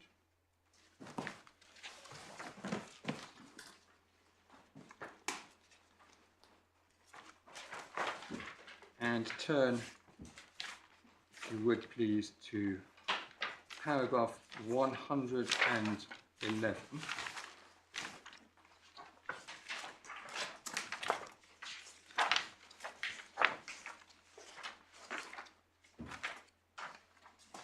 This is the judge's concluding paragraph that there was and is a risk of confusion between Vagisil marks and the Vagisam sign and the relevant sense. The average consumer is likely to have thought and to think they come from the same or linked economic undertakings. That's likely to be the case for a significant portion of the relevant public. That conclusion is made following his analysis, which starts at paragraph 57. All of that is done prior to his consideration of actual confusion, which starts at 57, starts at 112 and goes through to 144.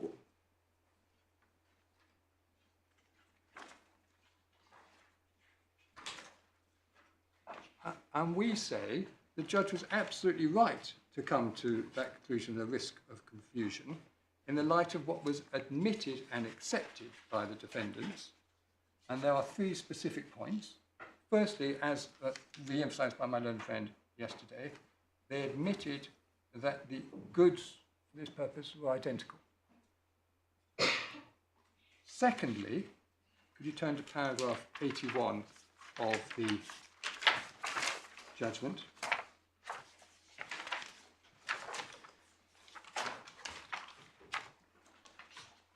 It was common ground. It was obviously correct, as the parties were agreed, that Vagisil marks and the Vagisan sign are very, very similar. The defendants were entirely right to make that concession. There is a high degree of visual and oral similarity between them, and neither has any meaning in English. That was the submission on the side. It was very, very similar.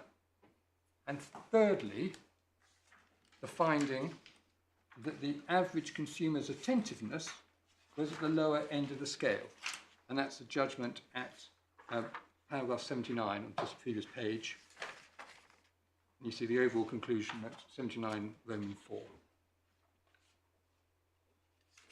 when you've got identical goods, you've got a sign which is very, very similar, and you've got an average consumer whose attentiveness at the lower end of the scale. It's almost inevitable, as a matter of first principles, you're going to come to the conclusion of the likelihood of confusion. And that's what the judge did. And none of that is challenged before this court. It's all accepted.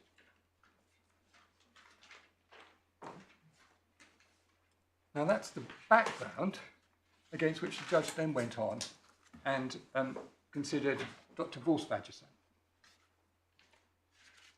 And what we do say is, what they've done in writing and very briefly and orally by my learned friend, because he was obviously running out of time, poor man, was that what they're trying to do now is merely re-argue the case before you. And this is a desperate attempt. But not only some of those arguments raised by defendants on the face of bad, they now seem to be running points which are new, not run before a trial judge in their previous missions, as well as running a number of points which are not in their grounds of appeal. But overarching on this, the court should be very wary of giving weight to a number of these points, given that it hasn't had the opportunity to hear all the relevant evidence from all the relevant witnesses concerning them. And I'll come to one in particular, which is the danger of potentially island hopping without context when we come to look at Mr. Bowman's evidence. Now, the first and overarching point is suggested by my learned friends is that the failure of the judge to compare the relevant sign and mark. We've addressed this in our skeleton at 66. They've addressed it in their skeleton 83.1. And what they suggest is the judge started from the position that Vagisil was infringement and not from comparing Dr. Wolff's Vagisil and Vagisil. We said that's just not fair and not correct to the judge. I'm going to do this relatively brief, if I may, but we would ask you, when you get the opportunity again, to look at the judgment 273 and 274, where the judge is focusing on Dr. Wolff's Vagisil, and the question, does that rebranding amount to trademark infringement? It's clear again from the judgment of 275 that he knew that the issue was Dr. Wolff's Vagisil as against Vagisil. And the judgment of paragraph 280, the whole point about addressing median and the composite mark cases, which the judge does between 281 and 287, is the judge knew that he was addressing a new composite mark which incorporated the old one. And then on that as well, my lords and my lady, look, if you would, my respectful submission at paragraph 289 Roman 4, 289 Roman 5, last sentence, and the entirety of 289 Roman 6. It's quite clear the judge knew what he was meant to be doing, which was comparing, and did compare, Dr. Wolff's Vagisil against Vagisil, and not Vagisil alone. Now, the specific point that my learned friend took you to yesterday it is that the suggestion that the judge was considering the mark to be Vagisan and not Dr. Wolff's Vagisan because of the reference to Vagisan in the second sentence of 289 Roman 2. So we need to turn that up if we could, please. Judgment 289.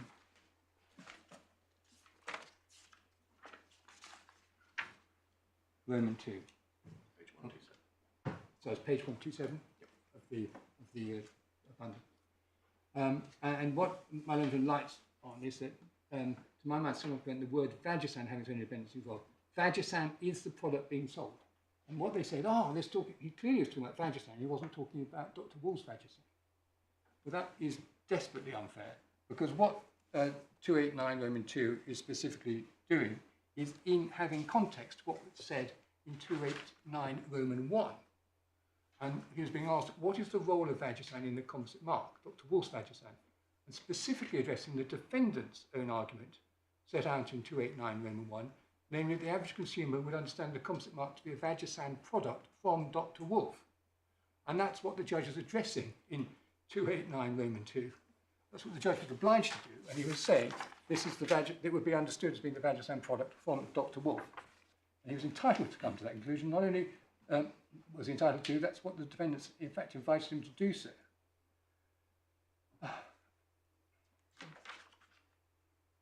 And so what he was saying there is that the average consumer was likely to consider the Dr. Wolff Vagisan, when applied to a product, would be understood by the average consumer as the Vagisan product emanating from Dr. Wolff. Now, not only was that a fair linguistic interpretation, but it was also entirely fair on the evidence. So it was put, obviously, by the defendants that Dr. Wolff was a house brand, and Vagisan represented a particular product. Vagisan was the Mondeo for the Ford house brand, but it was entirely consistent with evidence from the defendant's own pharmacist witness who gave evidence for the trial judge, and stated after the rebranding exercise, that they were referring to the Dr. Wolff's Vagisan product as Vagisan. Now that is what the judge specifically had in mind when he referred to in 277 of the judgment.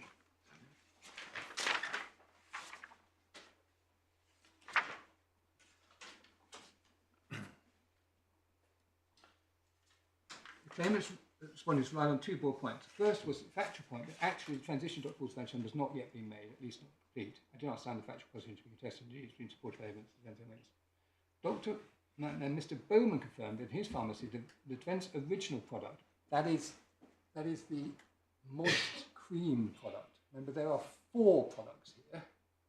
Moist cream is the only one that could potentially be acquiesced in any way, because it's the only one that's been on the market since 2013, the earliest. Then there were a lot of later products, 3 other later products that came in 2019 and 2020. The original product is still referred to as Vagisan Moist Cream or Vagisan Moist Cream. Now, he did that in cross-examination, and I need to make that good because it was suggested by my learned friend that was, yesterday, as I understood it, that was a reference to merely that he was referring to Vagisan, the original product. That wasn't the case. Could I hand up, I think we'll do it very briefly,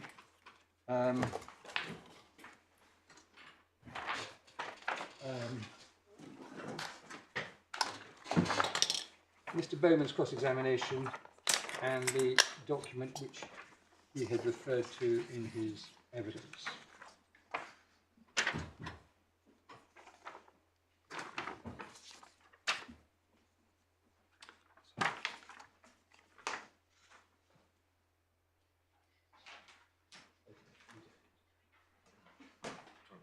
Sorry, this is cross-examination and evidence. Sorry,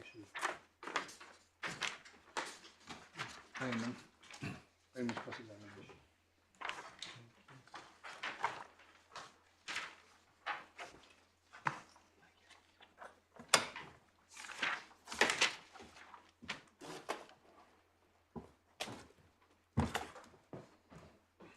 And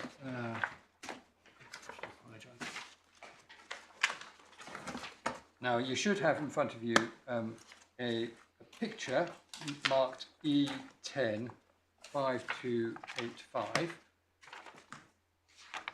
came out of the evidence bundle, and then you shall have some cross-examination of Mr. Bowman. Mr. Bowman was one of the pharmacists, experienced pharmacists, who gave evidence, gave witness on behalf of Dr. Wolff in the trial. And could I ask you to turn in the cross-examination clip to page 48 at the bottom? It's manuscript page 356. And I'm asking him at lines 24 and 25, could he go to the e-bundles again and page 5285, which is the image which is before you now. Sorry, I wasn't. So I do apologise. Yes, as you know, I've caught up. Right at the bottom. Yes. Then there's as always, a bit of a technical issue. And then at line 12 on 357, I say, and how long have M. Whitfield, his pharmacy, been stocking this product? He answered, Vagisan, from the beginning, you mean? Well, and then I ask him, well, this particular one you can see here in this image, with the Dr. Wolff's moniker on the front. Yes, that will have been over the last year or so. So that's a whole year's worth of trading. Right, this is the relabeled Vagisan moist cream product, correct? It is, yes. Did you know when it first started to be relabeled? I cannot recall, I'm afraid. So far as M. Whitfield is concerned, this product is still referred to as the Vagisan moisturising cream or the Vagisan moist cream, is it not? It is, yes. So that is the product, that's the evidence, that's cross-examination, and that's what the judge was referring to. I can't see why this matters at all, one way or the other. But surely what the witness is saying is he's acknowledging that the producer has relabelled it, but simply saying they can themselves continue to refer to it by the short name. They continue to refer to it by the short name, absolutely. And which is not evidence of a failure of relaunch on the part of Dr. Wolff. I mean, it doesn't matter. No, it's not, this has got nothing to do with the failure of relaunch. What this has got to do with is whether the average consumer is likely to place weight on Vagisan having trademark significance in an independent way. And we relied on this evidence, and the judge relied on it as well as supporting his view, that not only in cross-examination from a witness from another pharmacist, despite the rebranding, they still referred to it, and it appeared on their websites, as Vagisan, not as Dr. Wolff's Vagisan. So despite it being rebranded with the moniker, they still call the product Vagisan.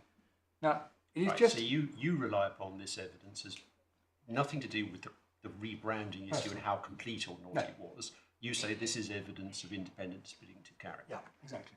And you specifically got in mind, have you, Mr. Moody Stewart's criticism of the last part of paragraph 2893 of the judgment? Yes, I think that's exactly right. I told you I've gone too far. Yes, exactly right. Exactly right. Exactly right. Well, to be clear, do you dispute the judge contradicts himself? I appreciate that you probably submit that it doesn't matter, e.g. in the light of the evidence we've just seen. But can you dispute that he contradicts himself? I think one thing one's always in danger of being hypercritical of a judgment. What the judge actually says is, doctor is treated in the industry as being an issue of credibility. What he doesn't say is Dr. Wolff is credibility. So there is potentially an inconsistency, but also there may actually be a much more nuanced point that the judge is trying to make. He says twice, doctor followed by a name. Yes, it's doctor followed by a name, but the doctor is the bit that gives credibility. Now, I don't need to go to stake on it, it doesn't matter, but the point, to give to the judge as much justice as I think he deserves, which he does a lot, is that he had evidence just by putting a doctor moniker on the front, because this was a three composite word, mark. Putting a doctor on the front gives you sort of credibility.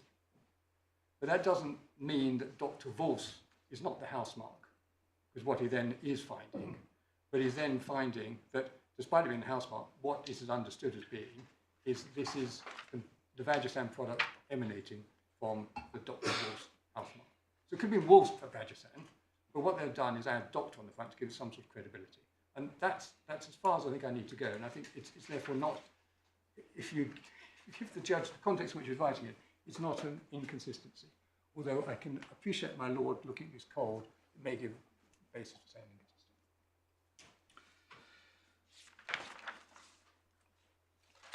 inconsistent. Then there are, I think, 5 points that are raised either orally or in writing, which I think I have about 10 minutes to spin through if I can. The first is the defendant's skeleton at paragraph 83.2, that the judge failed to have regard to the visual, oral and conceptual similarity. Strictly speaking, that's not part of their grounds of appeal, but it's wrong in any event. The judge did consider it.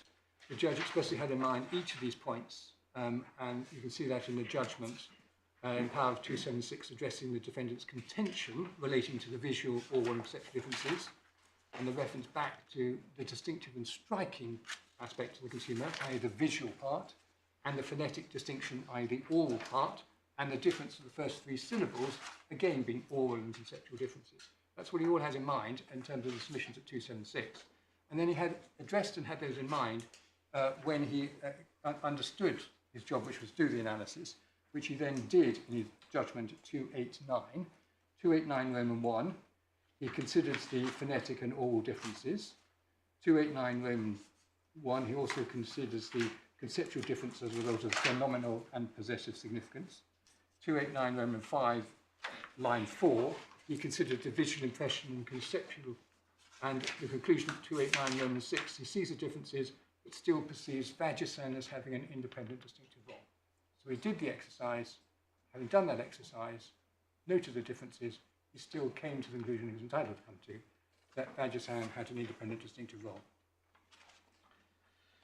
The next ground is paragraph 84 of their skeleton, that you must pay most attention to the beginning of a mark. Again, not formally in the grounds of appeal. The judge was not asked in oral or written closings to make a finding on this, but it is true to say that it was raised as an aside in their opening written submissions. Therefore, not surprising, not expressly set out in the written judgment. But the judge did consider in detail how Dr. Wolff, the first part of the mark, would be perceived by the average consumer, and made findings of that in light of the real and actual evidence before him. And we rely on the judgment at 289 Roman 1, Roman 3, which cross-referred to 277, my Lord Justice Newey just observed, and 290. And I've shown you the evidence of Bowman and Mr. Gowrie. On any view, we say the real-world evidence from the defendant's own specialist pharmacy witnesses was that they approached Dr. Wolff's Vagisan mark and referred to it as Vagisan, and that would trump any rule of thumb. Indeed, all the defendants rely on now is a mere rule of thumb, not a principle of law, and the judge was entitled to, and indeed on the evidence, should have came and did come to the conclusion in the composite mark that the average consumer considered that Vagisan still played a distinctive role, even though it was the third element in that composite sign. Paragraph 85 of my learned friend's submissions, suggestion the judge held that the average consumer would ignore Dr. Wolff's element of the mark, disregard it, and that again is not in the grounds of appeal. We say wrong as a finding of this court, of the court on all basis. 287 of the judgment, the judge specifically considers the Dr. Wolff's Vagisan sign. 289, as my lords and my lady have just seen, the judge considered how the average consumer would assess Dr. Wolff's Vagisan sign as a composite mark. 289 Roman 1, he notes the Dr. Wolff's distinction, but would be perceived as having a synonymal and possessive significance. Roman 2, the addition of Dr. Wolff's emphasis that Vagisan is the product identifier rather than the house brand. Roman 3, this is the more so because in pharmaceutical brand sector, there's evidence before him that doctor is frequently used as a sign of authenticity or credibility. Roman 4 specifically considered the entire composite word Dr. Wolff's Vagisan and came to the conclusion that Vagisan retained its own distinctive role, even in the composite phrase, therefore clearly not disregarding Dr. Wolff's element. Roman 5, Dr. Wolff's not a well-known house brand, nor was Coombs, an average consumer seeing Dr. Wolff's Vagisan as totality, would not be helped to making a trade distinction between Dr. Wolff's Vagisan and Vagisil. And Roman 6, the average consumer seeing the whole sign, including Dr. Wolff's Vagisan, considered to be associated with Vagisil because the average consumer would naturally place emphasis on, but not disregard, or the other bit, place emphasis on the word Vagisan. So he did consider the average consumer perceiving the concept mark as a whole, but as I said, he then came to the conclusion that despite that, Vagisan still played an independent, distinctive role. The next point is paragraph 86 of my learned friend skeleton. The distinctive character of later mark, Dr. Wolff's Vagisan, wrongly taken into account. Again, not in their grounds of appeal. We've addressed it in our skeleton at paragraph 69. It's wrong, as we note, and judgment 2895 notes that Dr. Wolff is not and has never been a well-known brand name in the UK, but the judge refers to this as reinforcing the conclusion that he's already made, i.e. that Vagisan retains its own independent distinctive role in the composite sign. So even if the judge were to have been wrong, it makes no difference. But the judge wasn't wrong in any event. 289 Roman 5 is just considering what Dr. Wolff would mean to the average consumer when considering the entire sign Dr. Wolff's Vagisan, i.e. how the average consumer would look and understand the later mark, and not whether the later mark itself had any enhanced distinctiveness through use. I think this is the last paragraph objection, paragraph 87, actually raises 2 points. The first is that the judge should have taken into account the context of use of the defendant's sign, and the judge is said not to have done so.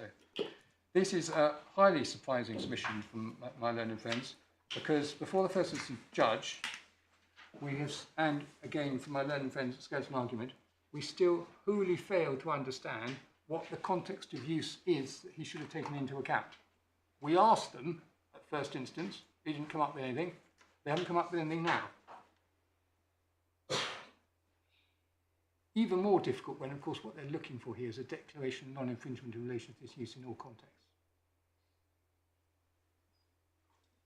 And in any event, insofar as the judge did consider context, he did so expressly at 289 Roman 5. See the last sentence. Of course, as I've bored you with already, there was actually real-life evidence of Dr. Wolff's Vagisan product in stores. And so insofar as there was any commercial context, the defendants had led evidence of that from their 2 pharmacists, and the judge made findings in relation to that, which I've shown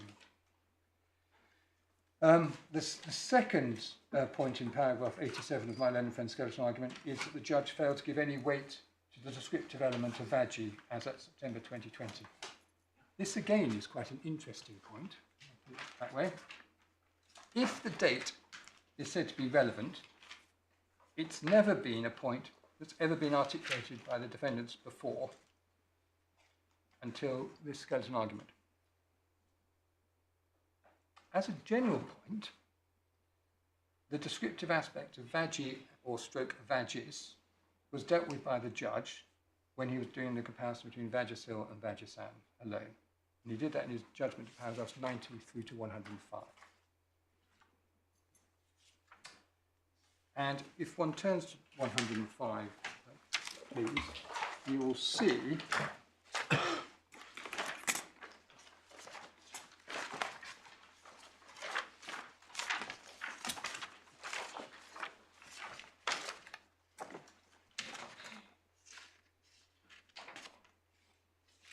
what the judge does is then he rejects the point. I find it inescapable that the average consumer in 2013 would have regarded the entire word Vagisil as an identifier of trade origin and would not have discounted the embedded elements, Vagi or Vagis, as serving only a signposting function. So he rejected that, and that hasn't been challenged on this appeal. But before the first instance judge, the defendants did not seek to suggest the position would be any different as at September 2020 when considering the Dr. Wolff's Vagisan. The point was just simply not raised by the trial judge.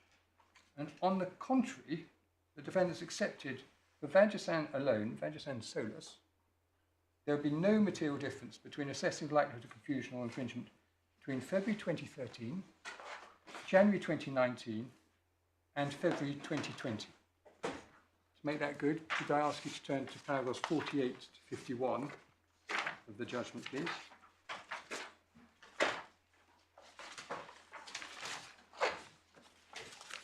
Because we made the point about the date of assessment, because strictly speaking, as a matter of infringement, you need to assess it at the date when the product's launched. And can I just ask the court to read 48 through to 51, please?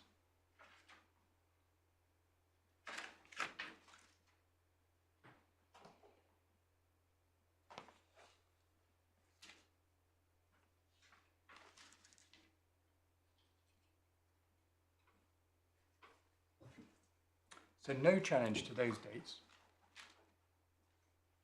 With the greatest respect to my learned friends, what could they possibly say, if they haven't done yet, would be the material difference between a finding as of February 2020 and September 2020, which is what they now say is a relevant finding which a judge failed to take into account on the declaration.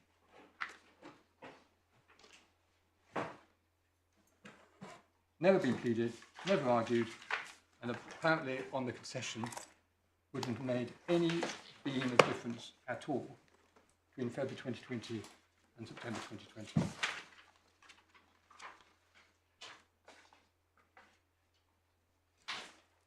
Unless I can assist you further, those are submissions. Thank you very much, Mr. Dunning. Mr. Moody said. Pleading my lords, my lady. I hope I can be relatively brief, but I will just start with a number of points that my learned friend made initially yesterday, his overarching points, and some suggestions that he made about points not being taken or run below, just so I can make sure I've dealt with each of those. As I understood it at the tail end of yesterday, my friend suggested that my client's case on the need, that there didn't need to be continuous use, had not been advanced before the trial judge. I understand that from this morning, he accepts that it was advanced before the trial judge and referred you to the transcript reference. I can give it to you again, but that's, so we deal with that point. The second point that my learned friend raised at the tail end of yesterday was to suggest there was no evidence of use. It's now, he's taken the court to how the evidence of use came in, and my clients had advanced certain evidence of use. It wasn't in great detail, and then there was certain analysis that was carried on. I would just observe in relation to that evidence of use, and I don't wish to add particularly to Lord or Justice Arnold's exchanges with my learned friend, but that use, their analysis was in relation to sales to consumers. Use within the United Kingdom for the purpose of trademark infringement also includes the supply to the distributor, and indeed, as the bench has generally observed, use for the purposes of infringement also includes use on the website. So these are all, the evidence of numbers of sales has to be viewed in the context of those points. That was the second point my learned friend raised, saying about what hadn't been run below. The third point concerns the section, in the context of the section 11 arguments, my clients have criticised the judge below because he didn't address the UK designation of the mark as it came. He didn't consider that. My learned friend said that in fact what had happened below was we'd said ignore that, think only of the EU designation. That's not in fact correct. In the context of section 11, in our opening skeleton, which is then referred to at closing, we made clear that the relevant mark was the international trademark designating the EU as UK number 008109.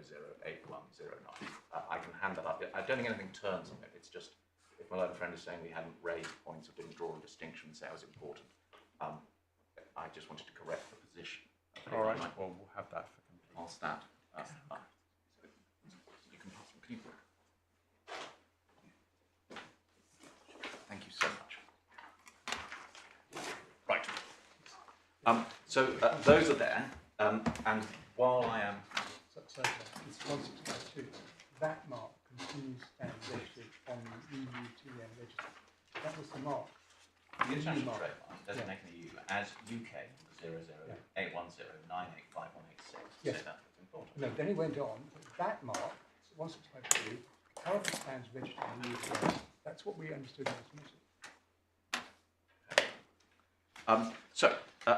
Moving on, before I get on to the heart of my submissions on section 48, I would like to just address my learned friend's welcome concession in relation to the section 11 as originally formulated point, which I think my Lord Justice Arnold characterised as hoisting me on my own petard, in the sense of saying that, certainly that's my learned friend's submission. The point in relation to section 11 and as it stood was that it provides a defence to infringement in relation to a UK registered mark, subject to, and we can see this at the provision itself, is at tab 10, page 148. It's subject to section 147, so a declaration of invalidity. So obviously, if the section 11.1 mark were declared invalid, then it would not afford a defence. So my learned friend relies on... I'm slightly lost. Which provision are you referring to? I'm referring to section 11 as originally formulated. So this is in tab 10 of the authority bundle. So they could bring a declaration of invalidity, but they couldn't challenge. Well, they could do both. Yes. A registered mark is not infringed by the use of another registered mark in relation to goods or services for which the latter is registered, but see section 47.6, effect of a declaration of invalidity of the registration. And 47.6, which is 2 pages on, says where the registration of a trademark is declared invalid to any extent, the registration shall to that extent deemed never to have been made. My learned friend relies on, or purports to rely on section 11.1 as saying he then was not, he had no possibility of objecting to my client's use within the United Kingdom, and so he could not have acquiesced. That's the hoist on my own petard point. He did have the opportunity to object. He could have brought infringement proceedings. We would have run that as a defence, and he could have sought to invalidate the mark, whether the EUTM mark or indeed notionally this other point. So it was the.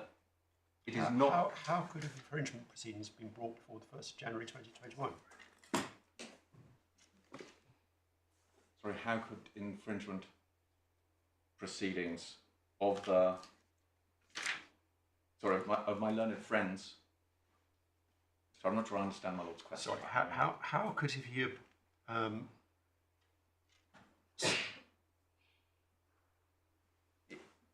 sorry, my learned friend says he cannot have acquiesced in the period prior to 2019, the change in the law that removed section 11.1, because he would not have been able to bring infringement proceedings. That's the test under Budvar. You can't acquiesce if you can't bring infringement proceedings. Well, sorry, I misspoke. Of course, he could have brought infringement proceedings for his own 3 UK registrations. But the point is, you have to be acquiescing in a registered mark, and we're in this paradoxical world where the registered mark in question only goes on to the register on the 1st of January 2021, albeit that at that point it then has retrospective effect. My Lord, yes, so in relation to that mark, he might have difficulty in acquiescing because it was not on the register. In this world and on my analysis, which my learned friend accepts provides a defence, would mean that we have, there is a notional mark there in relation to which he would be acquiescing in use. But at that time, at the time he brought proceedings, the mark in question was the EUTM. And so, my Lord, I merely, my learned friend's acceptance of my submission on section 1, though extremely welcome and providing us with a defence, do not have the consequences of saying he therefore is precluded from acquiescing, because what he's acquiescing in is in the use of the mark, and the mark is the same, Bajisan, the use is the same, and his activities, standing to one side and doing nothing, are the same. I'm afraid I think I'm missing the point. You say section 11.1 means that whom could not have complained, well, no, this isn't what you're saying, could not have complained of what you were doing before the new legislation was brought into effect. My lord, no. What I'm saying is that section 11.1 as originally formulated, if I lose on acquiescence and I have lost the infringement proceedings below, then now, looking backwards by operation of law, it means that I have a defence to infringement over that period, which precludes recovery of financial relief, Yes, which my yes, learned yes. friend accepts. All of that only applies if I've lost in connection with my acquiescence case, and my acquiescence case concerns acquiescence in the use of the mark, which at that point was a registered EU IPO mark. So it's not, much as I love a logical conundrum, my learned friend's submission that I'm hoist on my own petard doesn't apply. It's welcome that he's conceded the point of financial relief, but that only engages if I've already lost on acquiescence. It doesn't bring me down otherwise. So, at the start of my lecture, it's important that this court has a clear indication and a clear understanding of, as I hope they have at the end of my submissions, of what our case is as to the meaning of section 48. My learned friend made certain submissions about what he said my case was, which I found confusing, which did not marry up with the submissions as I believed I had made them. So I wish to just start by making clear exactly what our case is and addressing some of the points my learned friend set up, perhaps a straw man. He suggested that it was our case that the period, there was a different acquiescence period for invalidity or for infringement of proceedings. That's not so. Our case, and it's easiest to say what our case is rather than deal with my learned friend's distortions of it, is that section 48 provides for one period, the nature of which is hotly disputed, other than it's 5 years long, but one period which concerns acquiescence in the use of the mark. So it's acquiescence in respect of use. That leads to two consequences. If a party has acquiesced for the relevant period and satisfied the conditions for acquiescence, that leads to two consequences. They can no longer, the party who has acquiesced, can no longer take proceedings either for infringement or invalidity. So the condition of acquiescence concerns use only. The consequence concerns two separate points. And indeed, my Lord, Lord Justice Newey correctly characterised my position on the effect. What I say the effect of section 48 is, if a proprietor of an early right has acquiesced, so satisfied the condition of acquiescence, then they are precluded from bringing an action if more than 5 years have elapsed. But if they bring an action of whatever nature within the 5 years, then that action does not later become prohibited if a 5-year period has passed. So taking the invalidity limb, which is the one that matters here, because if an infringement proceeding were brought, then it would obviously stop the acquiescence period on my contention. If an invalidity action is brought in EU IPO, as it was here, and if it is held by the EU IPO, as it was here, that there had not been 5 years of acquiescence in use until the date of the filing of the application, which is for a declaration of invalidity, which is what the EU IPO held here, then that does not mean It means that those invalidity proceedings are free to go forward. They are not time barred. It doesn't mean that once 5 years of acquiescence and use have been established, suddenly the shutters come down and EU IPO must reject it. That's not how limitation ever works. It's a time bar, and it's certainly not been my submission. So that's very much a straw man, and that also answers my learned friend's point when he says to, by reference to the EU IPO proceedings, well, look, they held that as at the date that those proceedings were brought, there wasn't acquiescence, and we haven't challenged that. Well, that's a finding based on their assessment of the knowledge and the use at that time, with a 5-year period leading up to the date of filing of the invalidity application. We have no basis on which to challenge that, and we don't have to say, well, you have acquiesced because you didn't bring infringement proceedings. The point is, they had in fact brought their invalidity proceedings, and so they avoided the consequences of acquiescence within EU IPO there. So that's where we are, and that's why those proceedings are marching their way up to the General Court and perhaps beyond as they go. So,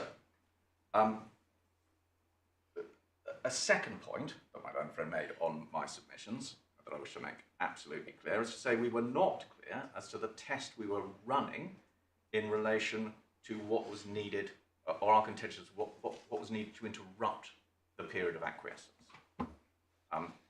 We say that there are we rely on two alternative approaches, neither of which we say was satisfied by Combe in terms of interrupting the period. The first, and my primary case on this appeal, supported by High Tech, is that Combe needed to bring proceedings for infringement within the relevant period of 5 years. Now that's subject to a slight wiggle room. We look at High Tech, where if proceedings are threatened within the period and issued within the period, but not served until after the period through no fault of the claimant's own, then that might nonetheless satisfy it. And I'll go back to High Tech to look at these points, because my learned friend made some points on it yesterday. But that's my primary position, which is in order to interrupt a period of acquiescence, you need to bring proceedings for infringement. The second point, our subsidiary alternative argument, as set out in the grounds of appeal, is that if it's not necessary, if I'm wrong, and it's not necessary to bring proceedings, then what the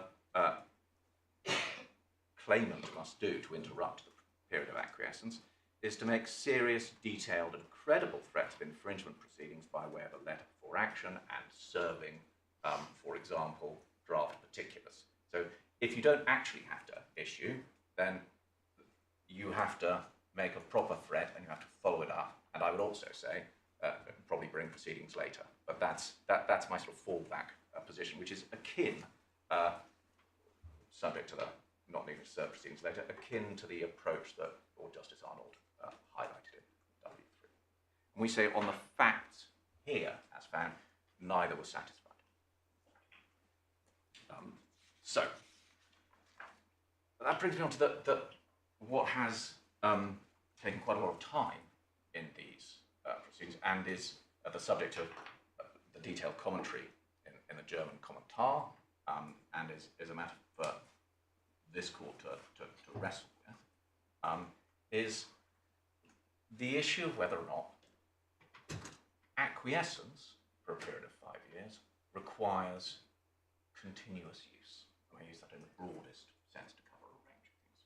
Now, my primary position is that any requirement of continuous use or consideration of continuous use is an unjustified gloss on the section on the legislative provision which is concerned with acquiescence. That is not to say that use is irrelevant, because if one is considering acquiescence in the round to see whether there has been acquiescence, then one must be acquiescing in some, so use feeds in at that point. But what is not required, is not elevated to a level of a statutory requirement, as the learned friend insists, and indeed the German commentaries seem to go, What is not required is that there be continuous use and then continuous acquiescence in such continuous use. That gloss, and I'm now going to mix a proper metaphor here, that gloss opens a can of worms, if you could possibly do that. I mean, shiny worms. Because as soon as you require there to be continuous use, you are required to consider what is the nature of the use? What is the nature of continuity? How much use is enough? And then, if there is a period of interruption, how big a period of interruption is in there? And on whose basis? I mean, it brings in all sorts of difficult considerations, which are not engaged at that level of granularity if one is instead considering in the round whether there has been acquiescence. And that's the problem, the vice in importing use. Do you on any view escape that? I can't remember exactly what you were saying yesterday, but take Mr. Van Heegen's example more or less. Day one, there's clear evidence of use and the prior trademark owner knows about it. A month later, the use has stopped and the prior owner knows that too. And use never resumes for 5 years. So I can answer that. And on that extreme position, and I'm not saying anything at all about matters of whether what is being used is a mark in relation to battleships where it takes you 5 years to build one or some such. We can all come up with examples of these things.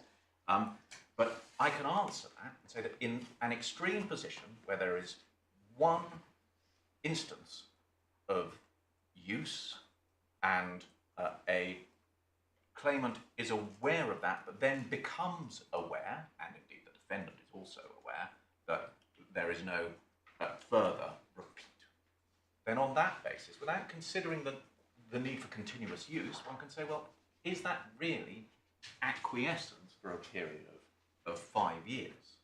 Well, if the evidence showed that it was a battleship and that they'd started building the battleship, it may well be, but you would have to get into the granular detail of the nature of the use and the nature of the interruption and what was known and what was intended. My lady, and indeed, one might say it's an assessment in the round, and the European courts are always saying this is it's a matter of the global appreciation of all relevant factors and so on. But what is to be appreciated, what is to be assessed, is acquiescence, the state of standing by and not taking action, which one will otherwise be able to take. Well, I understand why you emphasise acquiescence, but can I put the question to you in this way? My lord, yes. Let's assume that the correct test is not continuous use, but rather continued use. In other words, you're not looking for some constancy in the use. What you're looking for is a use that continues, and a use that is once a month for 5 years is a use which continues even if it's not continuous. My lord, these are all, with, I say this with complete respect, they are all very useful ways of looking at it, but they are approaching, in my submission, the starting point is they approach it from the wrong angle, because what one's thinking is what about acquiescence? Now, if one is talking about continued use, I think it is it's I was going to say a useful thing to consider. To a degree, some of that may only be assessed in the rear view mirror. One may be able to say, well, you use it, and then there was less use, and then one sees in looking back, in fact it's built up again, and then looking back over the period of acquiescence, which says, well, in fact they have stood by for 5 years and done nothing. But you're still looking at the granular detail of the use and whether it continued through the 5 years, or there were interruptions that meant that it came to an end. Well, use, my lady, again, use is part of, one looks at the use, and I'm not saying the judge was wrong to take considerations of the nature of use into account, but what he was wrong to do is to require continuous use, and one needs to look at, the test is acquiescence rather than use. And indeed, the test is, thinking about how it's set out in the directive, it's acquiescence for a successive period of 5 years. So what the vice that's being sought to restrain, and what they're trying to stop defendants chiefly trying to do is saying, well, look, you acquiesced for 2 years there, and then you wrote me a letter, and now you acquiesce for 2 years here, and so I put it together, and that's 2 plus 2, acquiesce for 1 more year, and on we go. That's 5. That's unacceptable. That doesn't give rise to a defence, because that's not acquiescence for a successive period of 5 years. Continuous in that sense. Contiguous, if I can put it that way. So there has to be use in each of the 5 years. My lord, I don't accept that they have to be use in each of the 5 years. I mean, I say How that can you the acquiesce in 5 successive years if there isn't use in 5 well, successive one can acquiesce for a successive period of 5 years, and the use looking back, one says, well, you've stood by for 5 years while this use continued, in Lord Justice Arnold's term, and I'm not saying that it would suffice to have use at the be of the bang on day one, and use at the very end and say, look, here is a solid period.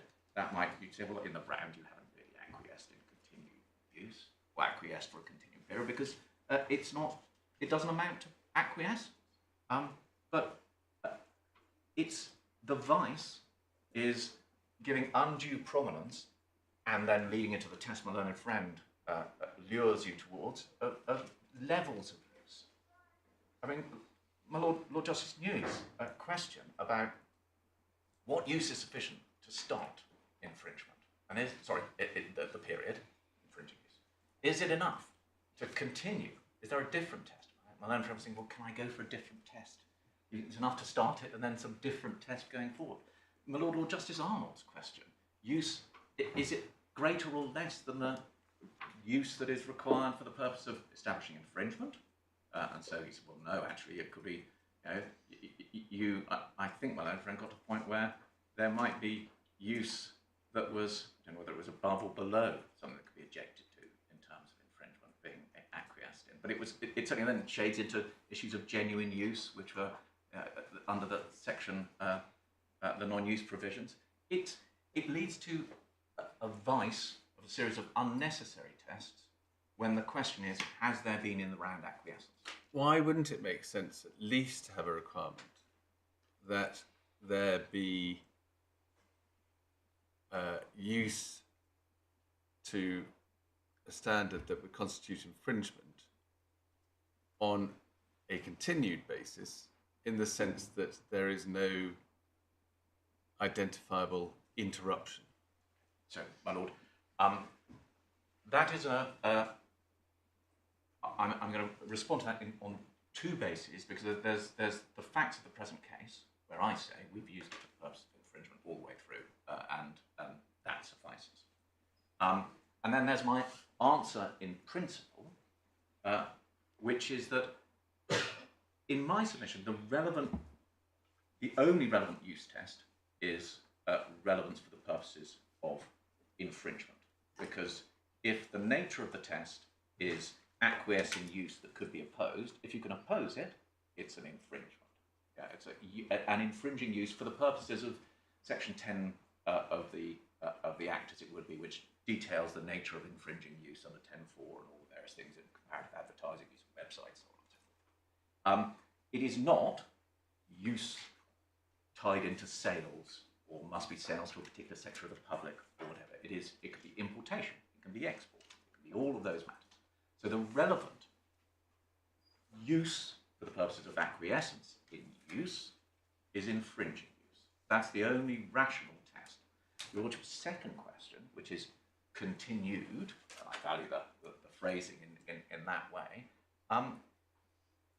yes, but it depends. What you then have to, there is no requirement in my submission under the section for a particular level of infringing use, or interval, or periodicity, or continuity, or any other kind of use. What is important is the acquiescence. So it might well be, in the light of this, that if there were viewed, and I postulate this, and it's not what's on the facts, but if it turned out that there had been not just an interruption, but an abandonment. I'm stopping. I'm not going to. I'm withdrawing my products from the market. Yeah? That might then, as a question of fact, there were no ongoing infringing use or potentially infringing use, it might at that point be that in the round, after a certain period of time, which would depend on the facts and all the circumstances, that the court might say, do you know, I don't think they were acquiescing at that stage. I can't give you a test that says this is where it is, because it would depend on the facts in each case. What I can say is it doesn't apply here, but I would say it happens. But that's what, so the test, and I wish to be very clear about this, because it's what must be continuous is acquiescence. The period of acquiescence, because if one interrupts by taking action that is available, then that period of acquiescence is interrupted. And to then, although matters of use are jolly interesting and may feed into the consideration, it is the primrose path of damnation to say, let's try give a level of use that we're going to put in. It's seductive, but it certainly appears to be what's gone on in Germany to say there must be continuous use. But it is unsupported by authority. The provisions my learned friend refers to from the German commentary essentially mostly refer to each other. There's a degree of whistling in the dark to keep their spirits up. It's so-and-so says that there is continuous use is necessary. And I do stand by my the suggestion that it may be something in the wording in German that needs a literal reading to say, well, actually, maybe there is some suggestion. One can see that the wording from the German statute follows the German version of the directive, My lord, it does. which in turn follows the wording in English of the recital. My lord, yes. But, there is a but on all of these things, lawyers read the words through the spectacles of their own language and how they're doing it, and they import into that their reaction. So in the same way that Mr. Justice Burst was, His Honour Justice Burst was, looked at it and said, in Dynarod, and said, well, on a literal meaning, it looks like it's the acquiescence that must be continuous. It may well be that there are literal meanings within Germany that suggest, well, actually, it's the use. What matters is the analysis of the CJU and of authority that leads to consideration of the policy behind it. And that's what I've addressed in my submissions, the policy behind it, and that's what I've focused on, which is what is said in Budvar, the distinction between infringement and invalidity as a regime, and indeed what's said in high-tech, which is what I would love to come to and highlight, but I see it's now, I mean, I've spoken, but I think I've covered the ground. I can just, it's all I would say, if I may trespass briefly in relation to my own friends' submissions on high-tech, and I don't wish to repeat what I've said before, but my own friend took particular, I'll leave just one point with you on it in high-tech. My friend in particular, he relied in paragraph 62 of high-tech, the decision, having gone through those provisions which we've seen and discussed at the various points. But at paragraph 62, he relied in particular, so this is on page 496 behind tab 31, in the context of the third question. In that regard, so it's on page 496, 62, tab 31, in that regard, so looking at whether an applicant was time-barred, it must be held that, as the Advocate General observed in point 53 of his opinion, the lodging of the application initiating proceedings normally reflects his genuine and unambiguous wish of the applicant to assert its rights, which is sufficient in principle to end acquiescence and consequently to interrupt the period of limitation. I would just point out, my learned friend relies on that, says what you need is a genuine and unambiguous wish, and I rely on it to say you really need to start proceedings. It's got to be clear. What the AG in paragraph 53 of his opinion, which is on page 479 in the previous tab, was this. In this regard, I note that my analysis of the first and second questions referred for a preliminary ruling shows that what is decisive is the attitude of the proprietor of the earlier trademark. So this is in the context of whether they believed that they had taken steps and whether they should get a let off if they, although they thought they'd taken steps, there was a defect in service. In my opinion, in order to determine whether the time limit for limitation in consequence of acquiescence has come to an end, it is therefore necessary to look at it from the point of view of the proprietor to examine whether, from a subjective point of view, it has taken the necessary steps with a view to stopping the infringement of its rights by bringing legal action. So, within this, all I say is it is important, and high tech is a bit of a puzzle in certain circumstances. It seems to the suggestion that letters may be enough or may not be enough, and so on. It's important to chase down the cross-references to the 80s. I would have a barrel more to say on high tech, but I've spent half an hour addressing more general points. So unless there are specific questions that you have for me in which I can assist you, I fear I've taken the time allotted. In which case, thank you very much, Mr. Moody Stewart. I'm much obliged to you. Ms. Van Heegen, you're merely rising in anticipation by saying something rather than anything else. So you will not be surprised to know that we will reserve judgment. As is now the practice, you will be supplied with the judgment in draft for you to correct our spelling and English, but not to re-argue the case. As again you'd expect, we'd be grateful if at that stage you would seek to agree an order dealing with consequential matters. If there are points on which you can't agree, we'd be grateful for brief written submissions, and then we would expect to settle the points in the order that we make. I ought also to stress, as I'm sure is familiar to you, the significance of the Counsel General for Wales case. You've helpfully supplied a list of email addresses, and those will be the email addresses to which the draft judgment goes. We would emphasise the requirement for confidentiality. If there's any question of making the judgment more widely available, that is something on which you would need to come back to us. You will be all too conscious, I'm sure, of the dangers of consequences if the confidentiality is not observed. We'll leave it there. Great honor.